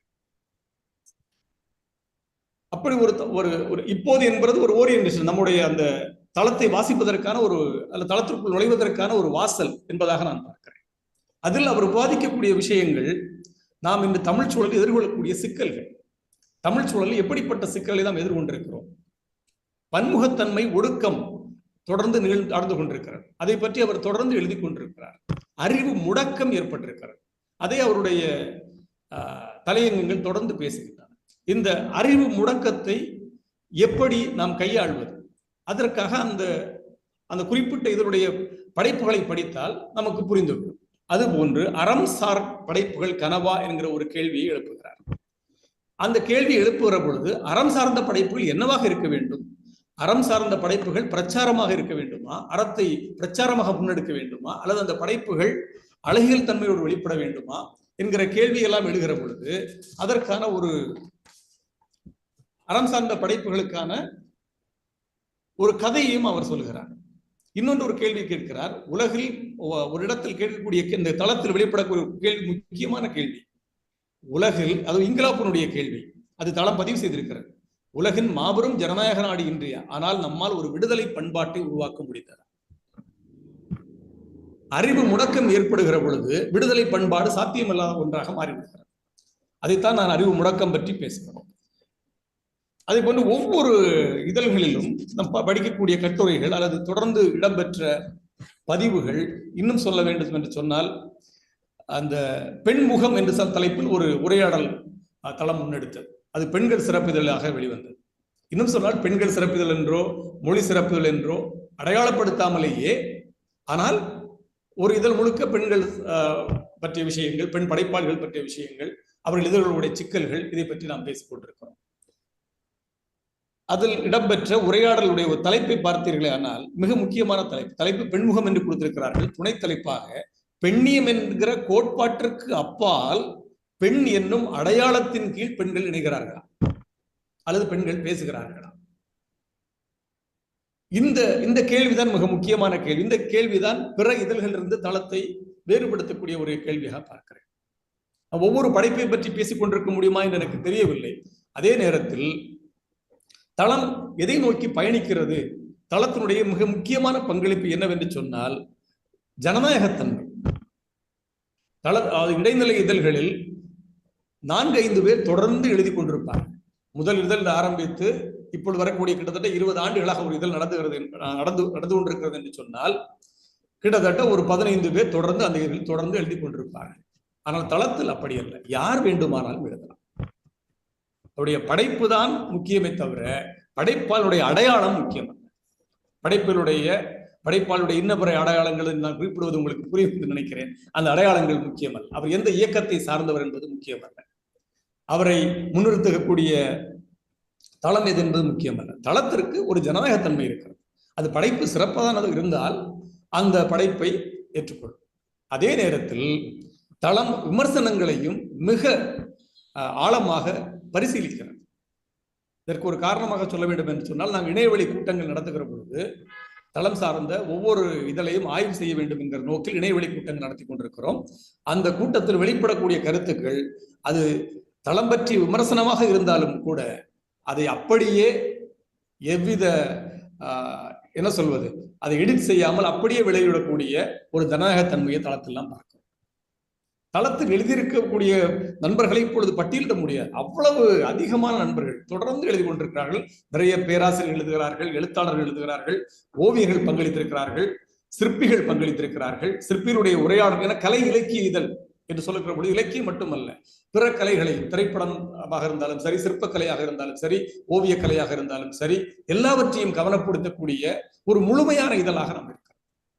சரி, வாசகர்களுடைய எதிர்வினை என்னவாக இருக்கிறது என்று சொன்னால், தளம் இதழை ஒரே இருப்பில், அது ஒன் சிட்டிங் என்று சொல்லக்கூடிய ஒரே இருப்பில் எங்களால் வாசித்து முடிக்க முடியவில்லை என்கிற ஒரு விமர்சனம் இருக்கிறது. என்னவென்று சொன்னால், அதோட தளத்தில் இடம்பெறக்கூடிய கட்டுரைகள் அத்தனை. நான் ஏற்கனவே சொன்ன போல சார்வாகன் சிறப்புதலாக இருந்தாலும் சரி, அண்மையில் வெளிவந்த காஃப்கா பற்றிய ஒரு கட்டுரையாக இருந்தாலும் சரி, ஒரே இருப்பில் நம்மளால் முடித்து விட முடியாது.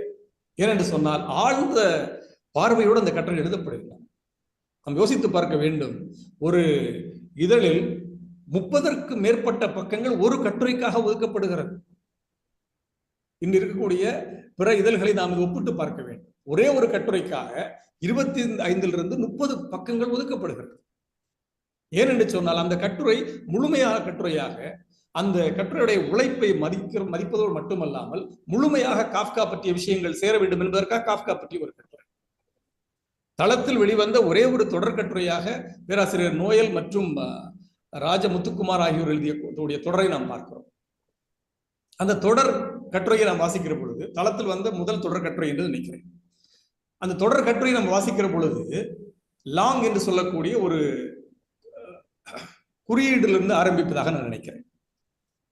குறியீடு என்று ஏன் சொல்கிறேன் என்று சொன்னால், சொசூர் என்று சொல்லக்கூடிய பயன்படுத்திய லாங் என்ற வார்த்தை, அந்த வார்த்தையில் இருந்து, சொசூர் என்பவர் யார் என்கிற கேள்வியில் ஆரம்பிக்கக்கூடிய தொடர் இன்று எங்கு வந்து நிற்கிறது என்று சொன்னால், வீடு என்று சொல்லக்கூடிய ஒன்றை ஜனநாயக முறைமான ஒன்றாக இருக்கிறதா என்கிற கேள்வியோடு வந்து நிறைவடைந்திருப்பதாக நான் பார்க்கிறேன்.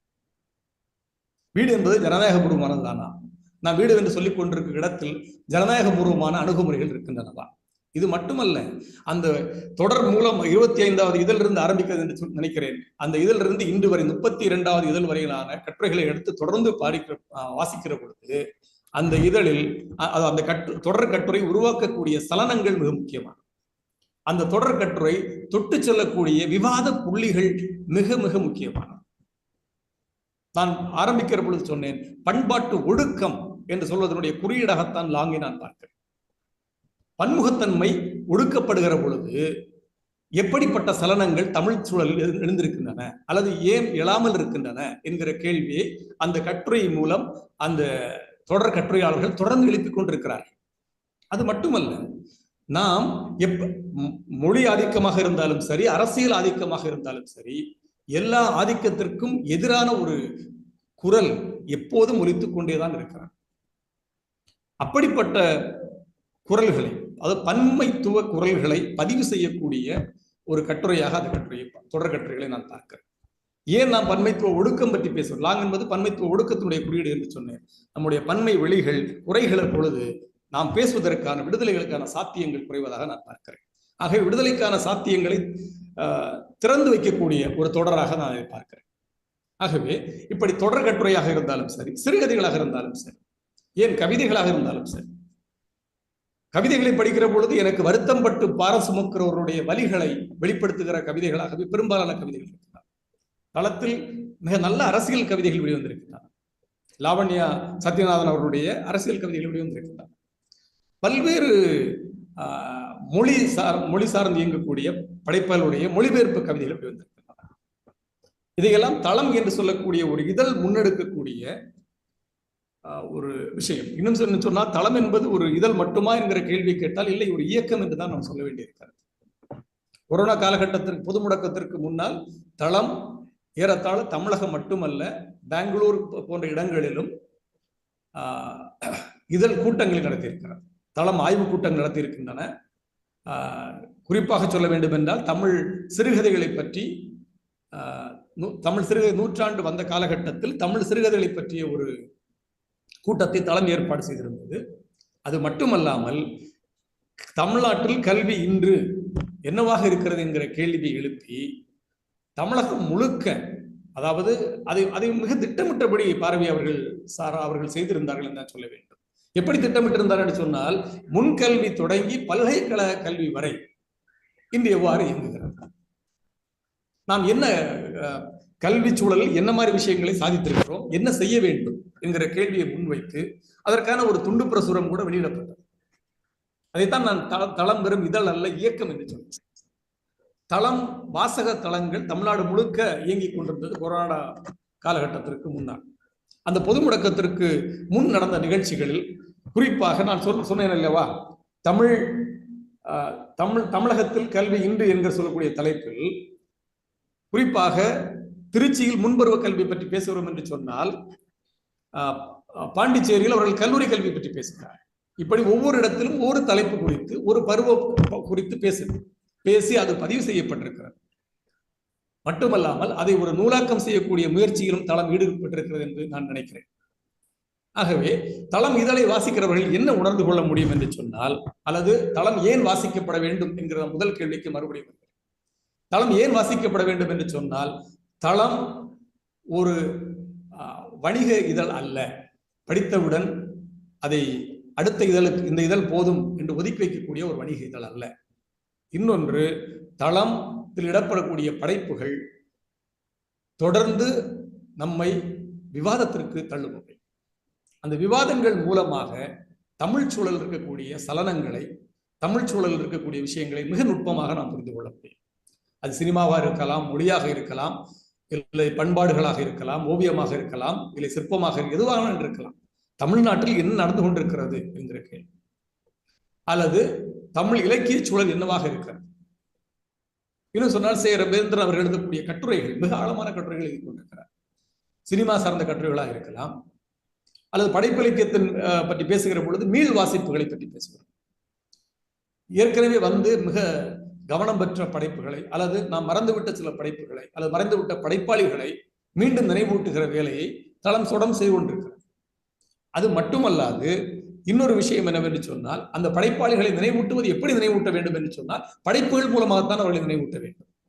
அதை தளம் மிக தொடர்ந்து செய்து கொண்டிருக்கிறார். குறிப்பாக இங்குலாப் அவர்கள் மறைந்த பொழுது அவருக்கான ஒரு நினைவூட்டல் என்னவாக இருந்தது என்று சொன்னால், பெரும்பாலும் நமக்கு தெரியும், ஒரு நாளிதழோ அல்லது ஒரு வணிக இதழோ என்ன செய்யும் என்று சொன்னால், ஒரு நாளிதழோ அல்லது வணிக இதழோ சொல்லி சொன்னால் ஒரு பெட்டி செய்தியாக அவற்றை வெளியிட்டுள்ளது.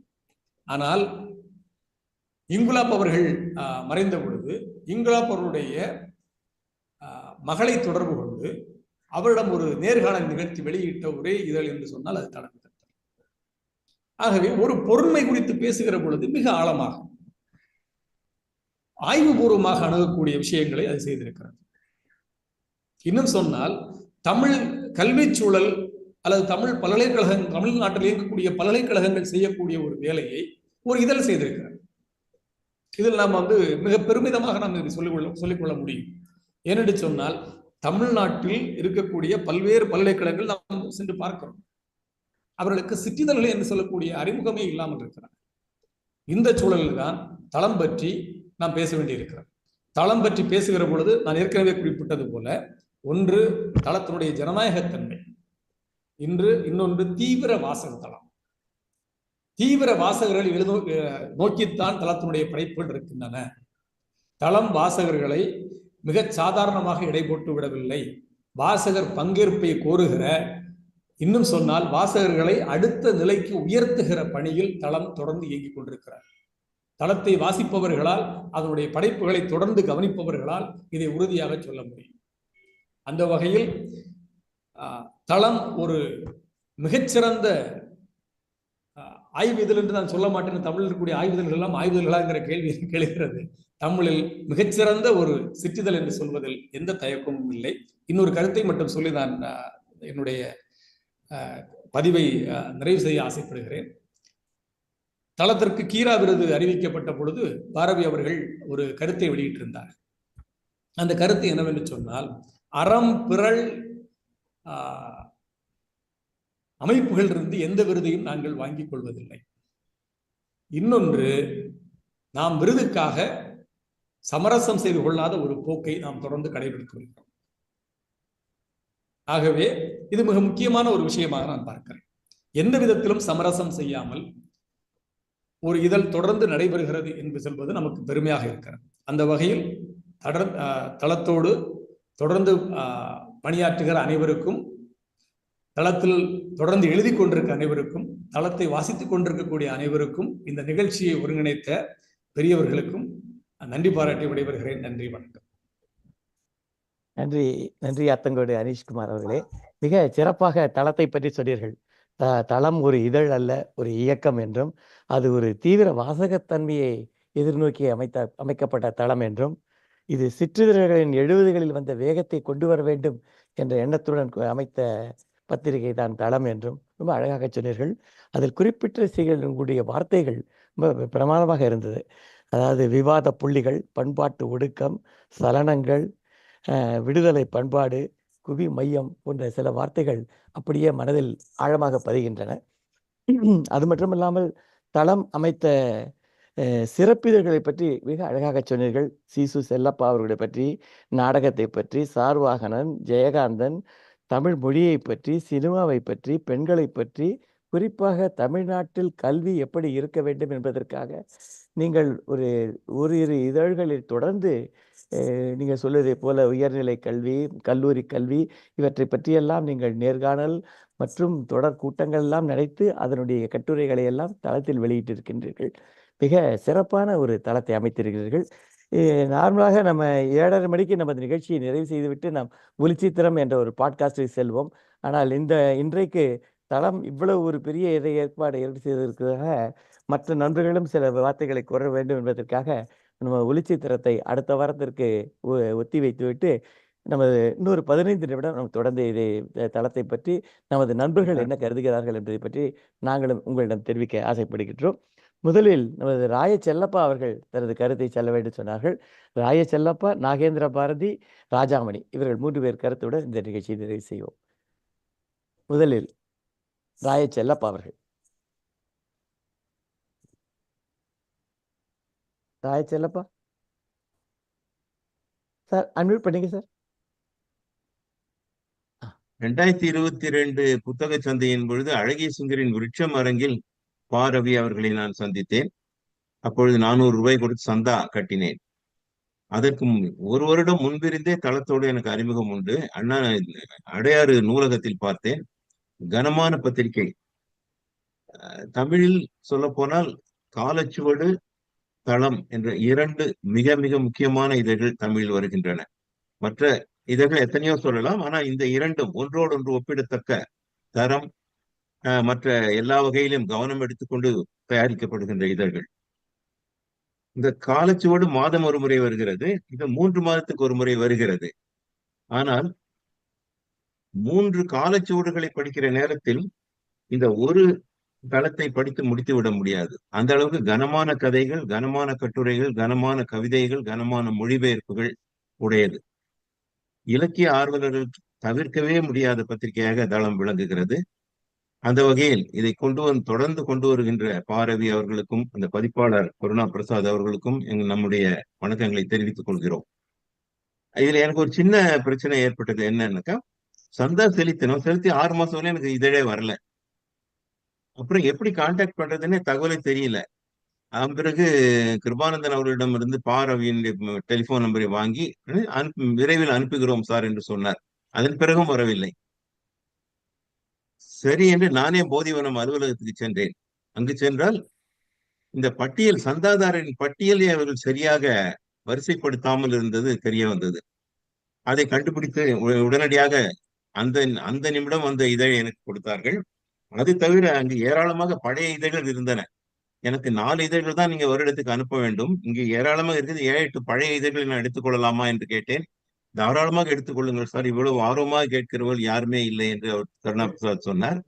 அந்த 8 இதழ்களையும் நான் தொடர்ந்து படித்தேன். அவ்வளவு அற்புதமாக இருந்தது. இந்த சென்ற வருடம் நான் சந்தா செலுத்த விட்டு போய்விட்டது, இவரை சந்திக்க முடியவில்லை. அன்பு கூர்ந்து இந்த சந்தா பட்டியல்கள் எல்லாம் சரிப்படுத்தி வையுங்கள். இன்னும் நிறைய பேருக்கு நான் தகவல் சொல்லிக் கொண்டிருக்கிறேன். இது 400 ரூபாய் வருடத்துக்குனால் ஒரு நாளைக்கு ₹1. இலக்கியத்தை சீரிய இலக்கியத்துக்கு ஒரு நாளைக்கு ₹1 சாதாரண மிக மிக மிக மிக அற்பமான தொகை. எனவே குவிகம் அன்பர்கள் 300 பேரும் தவறாமல் சந்தா செலுத்தினால் அது மிகப்பெரிய பலமாக நம் பாரவி அவர்களுக்கு இருக்கும். பாரவி அவர்களுக்கும் பதிப்பாளர்களுக்கும் மீண்டும் ஒரு முறை என்னுடைய வணக்கத்தை தெரிவித்துக் கொள்கிறேன். நன்றி. நன்றி நன்றி ராயச்செல்லப்பா அவர்களே. அடுத்தது நாகேந்திர பாரதி. நன்றி சுந்தரராஜ் சார். ராயச்செல்லப்பா சார் சொன்ன மாதிரி தான் 2 வருஷத்துக்கு முன்னால அழகிய சிங்கர் சாரோட அந்த நவீன விருட்சம் புத்தக ஸ்டார்ல தான் அந்த புத்தக கண்காட்சியில ரவி சாரை மீட் பண்ணி பேசக்கூடிய ஒரு சந்தர்ப்பம் கிடைச்சது. அப்ப அவர் சொன்ன கருத்துக்கள்லாம் ரொம்பவும் அருமையா இருந்துச்சு. அப்பதான் நானும் தளம் பத்திரிகைக்கு சப்ஸ்கிரைப் பண்ணேன். ஒரு 2 வருஷமா சப்ஸ்கிரைப் பண்ணிட்டு இருக்கேன். செப்டம்பர் வந்தாச்சு, இன்னும் படிக்கல செப்டம்பர். ஆனா ஒரு குவார்ட்டரும் படிச்சுட்டு நான் நம்ம குவியத்திலையும் கலைப்புயத்திலையும் அந்த விமர்சனங்கள்லாம் போட்டுருவேன். அது அவருக்கு ரவி சார் நம்ம குரூப்ல இல்லைன்னு நினைக்கிறேன். குவியம் குரூப்ல அவர் படிக்கிறாரான்னு தெரியல. அவரே நம்ம குரூப்ல சேர்க்கலாம். அதுல இருந்து ஒரு சின்ன ஒரு எக்ஸப்ட் இந்த ஜூன் மாசத்தோட எக்ஸப்ட்ஸும் அதுல கொடுத்துருக்கேன். அதுல ஒரு சின்ன எக்ஸப்ட்ஸ் மட்டும் சொல்றேன். அவர் அப்ப பேசினப்ப அவர் சொன்னது இன்னும் ஞாபகத்தில் இருக்கு. தளம் கலை இலக்கிய இதழ் மூலம் சமூக கலை இலக்கிய உலகின் நுட்பமான நவீன விஷயங்களை ஆராய்ந்து வாசகருக்கு அறிமுகப்படுத்த வேண்டும். இதுதான் அவர் அந்த சொன்ன கருத்து. அந்த கருத்துப்படிதான் இந்த இதழ்லயும் காஃப்காவோட படைப்புலகம், சுதீர் கக்கரோட உளவியல் ஆய்வு, ஆலிஸ் மன்றோவோட சிறுகதைகள், லால் சிங் தில்லோட கவிதைகள், அலெக்சாண்டர் சுக்ரோவோட திரைப்பட உலக கட்டுரை, ஜெயகாந்தன் பற்றிய அம்சன் குமார் கட்டுரை, இது மாதிரி புதுமை கதை கவிதை கட்டுரைன்னா அதுல ரொம்ப ஒரு இலக்கிய சோலை மாதிரி இருக்கு. அறிவுக்கு இன்பம் வைக்கக்கூடிய ஒரு அழகிய பயணமா தான் இருக்குன்னு சொல்லிட்டு அதுல ஒரு வரிகள் அந்த இரா முரளி அவர்களுடைய சுதீர் கக்கரோட உளவியல் ஆய்வு கட்டுரையில இருந்து மட்டும் கொடுத்துருக்கேன். அதை நான் குரூப்ல போடுறேன். இங்க நம்ம படிக்கிறதுக்கு அது சாம்பிள் மாதிரினா ஒரு வரி சொல்லலாம். அதாவது இந்திய குருமார்கள் எப்படி உளவியல் நிபுணர்களாக மாறி சிஷியர்களின் துயர் துடைக்கின்றனர் என்பதை உளவியல் பகுப்பாய்வின் மூலம் விளக்குகின்றார் அந்த கக்கருங்கிறவர். பூசாரிகளாக இருந்த குருநாதர்கள் வழிகாட்டிகளாகி புனிதர்களாகி கடவுள் என்று கருதும் சூழ்நிலைக்கு எப்படி மாறினார்கள் என்று விளக்குகிறார். எப்படி இந்த குருமார்கள் உளப்பிரச்சனை கொண்டவர்களை கவர்கின்றனர் என்று விளக்குகிறார்கள். அந்த விரிவான உரையாடல்கள் ஆன்மீகம் பற்றிய சரியான புரிதலை உருவாக்கும் அந்த கட்டுரை முடிகிறார் முரளி. அது சாம்பிள் தான். அதுல அவர் எடுத்துக்காட்டு இருக்கிற உளவியல் பற்றிய ஆய்வு, ஆன்மீகவாதிகள் நடவடிக்கை எல்லாம் படிக்கிறப்போ ஆர்வமும் அதிர்ச்சியும் கூட அளிக்கும். அறிவுபூர்வமான ஆராய்ச்சின்னு தான் தெரியுது. அது முழுசும் படிக்கணுங்கிற ஆர்வம் வந்துச்சு கக்கருடைய கட்டுரைகளை. இதுல இருக்க அத்தனை படைப்புகளுமே படித்து கடந்து போய்விடக்கூடிய அல்ல. சிந்திக்க விரும்புவோருக்கும் சிந்தனை செல்வங்கள், படித்து மகிழலாம் அப்படின்னு முடிச்சிருந்தேன் அந்த கட்டுரையை. இது மாதிரி ஒரு குவார்ட்டருக்கு நான் போட்டுக்கிட்டு தான் இருக்கேன். ஐ மீன் குவார்ட்டர்னா இதுல நான் சொல்றது ஒரு காலாண்டு இதழுக்கும் இருக்கக்கூடியதை நான் கரெக்டா அதுல போட்டுக்கிட்டு இருக்கேன். அது பாரவி சாருக்கு போய் உறுப்பினர் ஆகினீங்கன்னா அவரும் படிப்பார்னு நினைக்கிறேன். தேங்க்யூ. ரொம்ப அருமையான நிகழ்வு. இது மாதிரி தொடர்ந்து இது போன்ற இன்னும் பல இலக்கிய பத்திரிகைகளை நீங்க அறிமுகப்படுத்துறது இது ஒரு நல்ல சீரீஸா வரும்னு தோணுது. வாழ்த்துக்கள். ஏற்கனவே கிருபானந்தன் சார் இந்த யூடியூப்ல இது மாதிரி இலக்கிய பத்திரிகைலாம் அறிமுகப்படுத்தி இருந்தார். அதை விட இந்த மாதிரி மீட்டிங் போட்டு இதை பத்தி நம்ம குரூப்ல டிஸ்கஸ் பண்றதெல்லாம் இன்னும் பல பேரை போய் அடையும். பல இலக்கிய பத்திரிகைகளை பற்றி பல பேருக்கு தெரிய வரும்.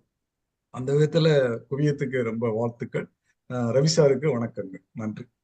நன்றி நாகேந்திர பாரதி சார். ரொம்ப அழகாக உங்களுடைய விமர்சனங்கள் எப்பொழுதுமே இருக்கும். அதை போல இன்றைக்கும் தளத்தை பற்றி இன்றைக்கு மட்டுமில்லாமல் நீங்கள் குவியம் இலக்கிய தகவல்லையே கூட அடிக்கடி தளத்தினுடைய கட்டுரைகளை பற்றி நீங்கள் போட்டுட்ருப்பீங்க, கலைப்புதிலையும் போட்டுட்ருக்கீங்க. ரொம்ப நன்றி. அடுத்தது நம்ம ராஜாமணி சார் நிறைவாக நம்ம தளத்தை பற்றி ஒரு 3-4 நிமிடங்கள் பேசி அடுத்தது பாரவி சாரை பேச சொல்லிட்டு நிகழ்ச்சி நிறைவு செய்வோம். வணக்கம், வாய்ப்புக்கு நன்றி. எல்லோரும் போலவே எனக்கும் புத்தக கண்காட்சியில் தான் அவர் அறிமுகமானார். அதன் மூலம் தளம் அறிமுகமாகியது. அப்புறம் இந்த சிற்றிதழ்களை பற்றி சொல்ல வேணும்னா, எத்தனை சிற்றிதழ்கள் வந்தாலும் அத்தனை சிற்றிதழ்களும் அதற்கென்று ஒரு தனித்தன்மையோடு தான் வரும். ரெண்டாவது, இந்த வெகுஜன பத்திரிகை வணிக பத்திரிகைகளில் உள்ள கோளாறுல அதற்குண்டான ஒரு இது என்னன்னா, ஆயுசு என்னன்னா, பெரும்பாலும் அவை பாதுகாக்கப்படுவதில்லை. அதே சமயத்தில் சிற்றிதழ்கள் நிச்சயமா பெரும்பாலான சிற்றிதழ்கள் பாதுகாக்கப்படும். அந்த மாதிரி பாதுகாக்கப்பட வேண்டிய ஒரு இதழ் தான் தளம். எனக்கு பேசிக்கலா நான் இந்த அபூனை வந்தது நான் ஃபிக்ஷன் படிக்கிற வழக்கம் எனக்கு உண்டு. இது வரும் கட்டுரைகள் எல்லாம் எனக்கு ரொம்ப பிடிக்கும். இந்த 32வது கட்டுரை கூட மொழியை பற்றி சொல்லப்பட்டிருக்கிற 2 கட்டுரைகள் ரொம்ப ஆழமான கட்டுரைகள். அதுல வந்து ஒரு கட்டுரையின் மூலமாக இவர்கள் என்ன சொல்றாங்கன்னா, உலகம் ஃபுல்லா வந்து அவர்கள் எடுத்துக்கொண்ட தலைப்பில் அவங்க அதை பற்றிய கட்டுரை வரும் பொழுது பல்வேறு அறிஞர்கள், பல்வேறு தத்துவவாதிகள் எல்லாம் வந்து ரெஃபரன்ஸ் குறிப்பிட்டு அது அவங்கள பத்தின எங்கிருந்தெல்லாம் அந்த செய்திகள் எடுக்கப்பட்டன, யார் சொன்னது என்பதை பற்றிய குறிப்புகளும் கட்டுரைக்கு பின்னால் கொடுக்கும்போது என்ன ஆகுது அப்படின்னா, ஒரு தீவிர வாசகனுக்கு பல திறப்புகள் கிடைக்கிறது. அது ஒரு நல்ல அம்சமா இருக்கு. அதே மாதிரி இந்த தரத்தில் வந்து நான் சொல்ல வேண்டிய ஒரே ஒரு விஷயம் என்னன்னா, இந்த தரத்தில் வரக்கூடிய கட்டுரைகள் சிற்றிதழ்கள் பெரும்பாலும் செய்வதும் இதுதான். அதுல தரம் சிறப்பாக செய்கிறது. எல்லா வாசகனுமே ஒரு கம்ஃபர்ட் ஜோன்ல தான் இருக்க விரும்புவாங்க. எக்கனாமிக்கலா கம்ஃபர்ட் ஜோன் வேற, சிந்தனை ரீதியான ஒரு கம்ஃபர்ட் ஜோன் சுகவட்டத்திலும் எல்லாரும் இருப்பாங்க. அதை வந்து கொஞ்சம் சலனப்படுத்தி அந்த கம்ஃபர்ட் ஜோன்ல இருந்து அவனை சிந்திக்க வைத்து அதை உயர்த்துவது என்று சொல்வதை காட்டிலும் கொஞ்சம் பார்வையை மேம்படுத்துவது, ஒரு விமர்சன பார்வையோடு இப்படியும் இருக்குமா என்று நினைப்பது, பெருமைப்பட்ட விஷயங்கள், பல்வேறு விஷயங்கள் எல்லாம் ஒரு என்ன சொல்றது, ஒரு புரிதலும், பல விஷயங்களை உடைப்பதுன்னா அது உடைப்பதற்காகவே உடைப்பதில்லை, அதை பற்றிய பல்வேறு அது வளர்ச்சி போக்கில் எப்படியெல்லாம் வந்திருக்கிறது என்பதையெல்லாம் சொல்லும் பொழுது வாசகனுக்கு வந்து இந்த சில பல்வேறு கட்டுரைகள், இந்த மாதிரியான பல மொழிகள், இது போன்ற இதெல்லாம் படிக்கும்போது போலி பெருமைவாதங்கள்லாம் உடைப்பட்டு வெளியில வர முடியும். இந்த செயலெல்லாம் வந்து வணிக ரீதியாக பத்திரிகைகளில் செய்ய முடியாது. அந்த வகையில் சிறப்பாக பல கட்டுரைகளையும் நல்ல கதைகள், கவிதைகளையும் தாங்கி வரும் ஒரு சிறந்த ஒரு சிற்றிதழ் என்று சொல்லை காட்டிலும் ஒவ்வொரு இதழுமே வந்து ஒரு புஸ்தகம் மாதிரி இருக்கு, ஒரு நூல் மாதிரி, ஒரு புக்கு மாதிரி. அது லைப்ரரியில பாதுகாக்கப்பட வேண்டிய புத்தகம் மாதிரி. இதுல 12 இதழத்துக்கு ஒன்னா சேர்த்து ஒரு புக்கெல்லாம் போட முடியாது, ஒவ்வொன்றுமே ஒரு பெரிய புக்கு. அந்த மாதிரி சிறப்பாக வருகிற இந்த சிற்றிதழுக்கும் அழகிய சிங்கருக்கும் குவியத்திற்கும் எனது நன்றி. எதுக்குடா அவங்களுக்கு தெரியுங்களா, அவங்க மூலமா தான் எனக்கு புக் ஃபேர்ல இவர் அறிமுகமானாரு, அதன் மூலமா தான் தலைமை எனக்கு கிடைச்சது. அதனால அதுக்கும் ஒரு வாய்ப்பு ஏற்பு கொடுத்த அனைத்து நண்பர்களுக்கும் நன்றியை தெரிவித்துக் கொண்டு இந்த நிகழ்ச்சிக்கும் என்னுடைய வாழ்த்துக்களையும் பாராட்டுகளையும் தெரிவிக்கிறேன். தளம் நண்பர்களுக்கு என்னுடைய பாராட்டுகள். ரொம்ப ஆனா ஒரே ஒரு குறைதான், குறையில்லை, ஒரு மேம்படுத்த வேண்டிய விஷயமாக நான் பார்ப்பது என்னன்னா, இந்த 80களில் வந்த இடதுசாரி இலக்கியங்கள் அல்லது கட்டுரைகள், அவங்க பேசிய விஷயங்கள் எல்லாம், ஒரு எழுதிய விஷயங்கள்ல ஒரு இடர் இருக்கும். என்னன்னா, அவங்க பயன்படுத்தக்கூடிய மொழி வந்து ஏதோ அதுவே அந்த மொழி புரிஞ்சா ஒரு உயர்வு தன்மை, புரியலன்னா சாதாரணம் அப்படிங்கிற மாதிரியான ஒரு தன்மை எல்லாம் வரும். அந்த மொழி சரியான இலகுவான எளிதில் புழங்கக்கூடிய வார்த்தைகளையே பயன்படுத்தி பெரிய விஷயங்களை சொல்லலாம் என்பது எனது கருத்து. அதை நீ என்னுடைய கருத்தாக அதையும் சொல்லி வாய்ப்புக்கு நன்றி விரும்புகிறேன். நன்றி ராஜாமணி, ரொம்ப அழகான சில வார்த்தைகள் சொன்னீங்க, ரொம்ப பிரமாதமாக இருந்தது. அது இந்த தளம் எழுது ஒரு சிற்றிதழில் ஒரு பேரிதழ்னு தான் சொல்லணும் அப்படிங்கிற மாதிரி ஒரு வார்த்தையை சொன்னீங்க, ரொம்ப நல்லா இருந்தது அது. இன்னொரு எனக்கு ரவி சார்ட்ட ஒரே ஒரு இதுன்னா, அவங்களுடைய wordpress.com ஒன்று இருக்கிறது தளத்திற்காக, அதில் இதழ்கள் பற்றி குறித்தீர்கள். இன்னும் அது இதழ் ஒன்றிலிருந்து அதை எல்லாத்தையும் அப்டேட் பண்ணியிருந்தீங்கன்னா, ஃப்ளிப் புக்காக அப்டேட் பண்ணீங்கன்னா, அது ஒரு இணையதளத்தில் ஒரு ஆராய்ச்சி தகுதியாக அங்கே இருக்கும். நிறைய நண்பர்கள் அதை வந்து பார்த்து அதில் பயனட முடியும். அதற்காக வேண்டிய ஏற்பாடுகளை செய்யும்படி உங்கள்கிட்ட கேட்டுக்கொள்கிறேன். நிச்சயமாக தளம் ஒரு புதிய இடம். அந்த இடத்தை இப்போ இன்றைக்கு மீட்டிங் கேட்ட பிறகு நம்மளும் குவியத்தை ஒரு இலக்கியத்தை நோக்கி ஒரு குறிப்பாக ஒரு சிறப்பாக எடுத்து செல்ல வேண்டும் என்ற ஒரு எண்ணமும் தோன்று கொண்டிருக்கின்றது. ரவி சார், நீங்கள் ஒரு நிமிடங்கள் உங்களுடைய கருத்துக்களை சொல்லி நம்ம இந்த நிகழ்ச்சியை நிறைவு செய்வோம். நன்றி. அதற்கு ரணிஷ்குமார் அவர்கள் சொன்னது போல, தளம் என்பது ஜனநாயகபூர்வமான வாசிப்பு தன்மையை மேம்படுத்தக்கூடிய, தமிழ்நாட்டில் இருக்கக்கூடிய இளைஞர்கள் மத்தியிலே வாதங்களை கிளப்பக்கூடிய, அவர்களை ஒழுக்கக்கூடிய என்று சொல்ல மாட்டேன். நீங்கள் சொன்ன ராஜாமணி சொன்ன போல அவர்களை வந்து மேற்கொண்டு கூட்டக்கூடிய ஒரு விஷயமாக தான் தளம் பற்றி வந்து கொண்டு வருகிறோம். தளம் இதழை நீங்கள் வந்து பணம் கொடுத்து வாங்கி படிக்கப்பட வேண்டும் என்று நீங்கள் சொன்னீர்கள் என்றால் தளத்தை நாங்கள் அனுப்ப தயாராக இருக்கிறோம். என்றால் தளத்தினுடைய அத்தனை எழுத்தாளர்களும், கட்டுரைகளும் சரி, கவிதைகளும் சரி, கட்டுரைகளும் சரி, எல்லாமே வந்து படிக்கப்பட வேண்டும். அதன் மூலமாக புதிய புதிய இளைஞர்கள் எழுத ஆரம்பித்திருக்கிறார்கள், புதிய ஓவியர்கள் வருகின்றார்கள். அந்த அளவில் வந்து தளம் என்ற இதழ் வந்து அனிஷ்குமார் சொன்னது போல ஒரு இயக்கமாகத்தான் நாங்கள் செயல்பட்டு கொண்டிருக்கோம். இயக்கம் என்பது வந்து பேசுவதல்ல, பிரசங்கம் பண்ணுவதல்ல, பிரச்சாரம் பண்ணுவதல்ல, செயல்பாட்டின் மூலமாக செய்வது. எனக்கு என்ன வேண்டும், ஒரு இதழை வந்து கொண்டு வரும்போது அது எழுத்தாளருக்கு உண்டான சரியான ஒரு கௌரவத்தை தரும் நல்ல ஒரு இதழ், நல்ல ஒரு காகிதம் பேப்பர்ல வந்து அதை அச்சிட வேண்டும். அது படிக்கப்பட வேண்டும் என்பதற்காக படிக்கக்கூடிய வாசகர்களுக்கு வந்து உறுத்தல் இல்லாமல் இருக்க வேண்டும். அதே மாதிரி ஓவியத்துக்கும் கவிதைக்கும் மற்ற எல்லாத்தையுமே வந்து உரிய இடங்களை தர வேண்டும் என்பதில் நாங்கள் கவனமாக இருக்கிறோம். இரண்டாவதாக புதிய புதிய, அதாவது தெரிப்பு, ஒரு கவிதையோ அல்லது சிறுகதையோ அந்த வடிவத்தை அவர்கள் கையாளும் போது அதற்கான ஒரு ஜஸ்டிபிகேஷன், ஒரு நியாயம் அதில் இருந்தாலும், அதில் சில கருத்துக்கள் இருந்தாலும் அதை வந்து ஓரளவுக்கு எடிட்டர் என்ற முறையில நான் வந்து என்னுடைய வரிகளையோ என்னுடைய கருத்துக்களையோ அதை திணிப்பது கிடையாது. அதை செழுமைப்படுத்துவதன் மூலமாக நல்ல ஒரு படிக்கக்கூடிய ஒரு படைப்பாக கொண்டு வருவதன் மூலமாக புதிய எழுத்துக்கள் இன்றைக்கு அவருக்கு இடம்பெற்றுக் கொண்டிருக்கின்றன. கட்டுரைகளை பொறுத்த மட்டும் நம்முடைய சுந்தரமூர்த்தி அவர்கள் சொன்னது போலவும், அனிஷ்குமார் அவர்கள் சொன்னது போலவும் தொடர்ந்து பல்வேறு விஷயங்களை வந்து நம்ம கொடுத்து கொண்டே இருக்கிறோம். இதையெல்லாம் வந்து இன்றைக்கு வந்து இன்னும் சொல்ல போனால் இன்னும் வரக்கூடிய இதழ்களை வந்து சினிமா பற்றி, குறும்படங்கள் பற்றி நம்ம வந்து எங்க இலக்கியத்துல வந்து எங்க நின்றுட்டு இருக்கோம், வேர் வயசுல திக்கு தெரியாத காட்டில்ன்ற மாதிரி தமிழ் எழுத்து என்பது, நவீன இலக்கிய தீவிரமான எழுத்து என்பது எங்கு நின்று கொண்டிருக்கிறது. இன்றைக்கு உலகம் புறம் இருக்கக்கூடிய மக்கள், ஆண்களும் பெண்களும் சரி, அவர்கள் எதை பற்றி பேசிக் கொண்டிருக்கிறார்கள், எதை பற்றி எழுதுகிறார்கள், எதை பற்றி சினிமாவில் கொண்டு வருகிறார்கள், எதை ஓவியத்தில் பிரதிபலிக்கிறார்கள், எதை நாடகத்தில் கொண்டு வருகிறார்கள். அப்படி இருக்கும்போது தமிழில் நாம என்ன செஞ்சு கொண்டிருக்கோம், என்ன ஒரு நியாயம் இருக்கிறதா? அதனால எங்க நம்ம நிக்கிறோம்ன்ற விஷயங்களை விட தமிழ் தளத்துல வந்து வாதிக்கணுன்ற ஒரு பெரிய ஆவல் உண்டு. அந்த மாதிரியான விஷயங்களுக்கான அடுத்த கட்டமாக ஒரு ஃபோக்கல் பாயிண்ட் என்று அனிஷ்குமார் சொன்னார்கள். அந்த ஃபோக்கல் என்ற விஷயங்கள் வந்து எந்த ஒரு விஷயம் வந்து நம்ம தலையங்கத்துல நாங்க எழுதுறது வந்து, என்னுடைய இடம் என்பது தலையங்கத்துல அந்த 2 பக்கத்தை தவிர பெரும்பாலான ஓரிரு கிரியேட்டிவ் ரைட்டிங் தவிர நான் தளத்துல வந்து என்னுடைய படைப்புகள் வந்து, ஏன்னா நான் வந்து அடிப்படையில வந்து ஒரு சிறுகதை ஆசிரியர்னாகவும், நாடக பற்றாளனாகவும், நாடக இயக்கத்துல ஊழியனாகவும் இருந்தேன். இந்த பத்திரிகை நடத்துவது என்பது வந்து இன்றைக்கு ஒரு தேவை என்று சொல்ல மாட்டேன். தளம் என்பது வந்து எந்த இடங்களிலும் இருந்து தளம் வரலாம். தளம் வந்து சென்னையில இருந்தா வர வேண்டும் என்பதில்லை, தளத்தை வந்து யார் வேணுமோ கொண்டு வரலாம். ஆனால் தளம் போன்ற ஒரு இதழ் வந்து இன்றைக்கு தமிழ்நாட்டில் தேவைப்படுகிறது. பல்வேறு விஷயங்கள் நம்மளை பாதிக்கக்கூடிய அத்தனை விஷயங்களை குறித்தும் நாம் பாதிக்க வேண்டும். ஒரு அறிவு முடக்கம் என்பது கூடாது. ஒரு ஜனநாயக தன்மையுடன் ஒரு மனிதர்களாக, ஒரு ஹியூமனாக, அடிப்படையில் நாம் மனிதர்களுக்கு மேலாந்து வருது முடியாது, மனிதராக இருப்பதுதான் முக்கிய என்ற அளவிலே அதுல வந்து நம்ம அறிவுத்தன்மையுடைய அறிவார்ந்த ஒரு சமுதாயமாக தமிழ் சமுதாயம் வர வேண்டும். அங்கே இலக்கியம் என்பது ஒரு சிறிய ஒரு கருவிதான். இலக்கியம் முழுமையான ஒரு விஷயம் அல்ல. இலக்கியத்தை வந்து நம்முடைய மொழி, நம்முடைய தமிழ், நம்முடைய மொழி, இலக்கியத்தை நம்ம எதழ் என்பதை ஒரு கருவியாக கொண்டு அந்த எல்லா விஷயங்களையும் பற்றி நம் தளத்தில் பேசுவதில்லை. எல்லா விஷயங்களும் கற்று சொல்வதற்கான இடமும் அல்ல. நமக்கான ஒரு இடம், தளத்துக்கான ஒரு என்ன ஒரு வேலை என்று சொல்வேன். ஒரு வேலையை எடுத்துக்கொண்டிருக்கிறோமோ அந்த வேலையை வந்து எந்த விதமான ஒரு விடுபாடு, அதாவது ஒரு காம்ப்ரமைஸ் சொல்லக்கூடிய ஏற்பாடுகள் நாங்கள் வந்து அதனால்தான் விருதுகளை மறுக்கிறோம், விருதுகளை ஏற்பது இல்லை என்று கனிவாக சொல்லிவிடுகிறோம்.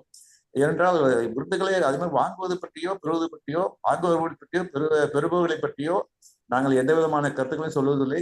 அதே நேரத்தில் வந்து இந்த ஆய்வுக் கட்டுரைகள் என்று வரும்போது சொல்லும் ஆய்வுக் கட்டுரைகள் என்பது இன்றைக்கு பெரும்பாலும் நாம் எதிர்பார்க்கக்கூடிய அவருடைய தேவைகளை பூர்த்தி செய்யக்கூடிய ஒரு ஆய்வுக் கட்டுரைகளாக இருப்பதை விட, இப்படிப்பட்ட எந்த மாதிரியான ஆய்வுக் கட்டுரைகள் வேண்டும், எதை பற்றி நாம் பேச வேண்டும், எவற்றை பற்றியெல்லாம் நாம் பேச என்பதை தான் தளம் கருத்தில கொண்டிருக்கிறது. அதை ஒட்டி வரக்கூடிய அது அப்படித்தான் சிறுகதைகளும் கவிதைகளும் நாம் பேசுகிறோம். என்ற வகையிலே தளம் என்ற இதழ் குறித்து குவிகம் என்ற ஒரு சிறப்பான ஒரு முயற்சியாக செஞ்சதற்கும் டாக்டர் சுந்தரராஜன் அவர்களுக்கும், நம்முடைய குவிகம் சொல்லவே வேணாம், ஒரு அதாவது பன்முக வேகமான ஒரு அவருடைய வேகத்துக்கு தளம் வரலன்றதுதான் அவருடைய ஒரே வருத்தம். அவருடைய வேகத்துக்கு யாராலுமே வர முடியாது. அதனால தலைமை என்பது வந்து அதனால தான் எங்களுக்கு நாங்கள் அடிப்படையிலேயே வந்து ஒரு 3 மாதங்களுக்கு ஒரு இதழ் கொண்டு வருவதற்கு எங்களுக்கு வந்து 3வது மாதம் தான் இதழ் வருகிறது.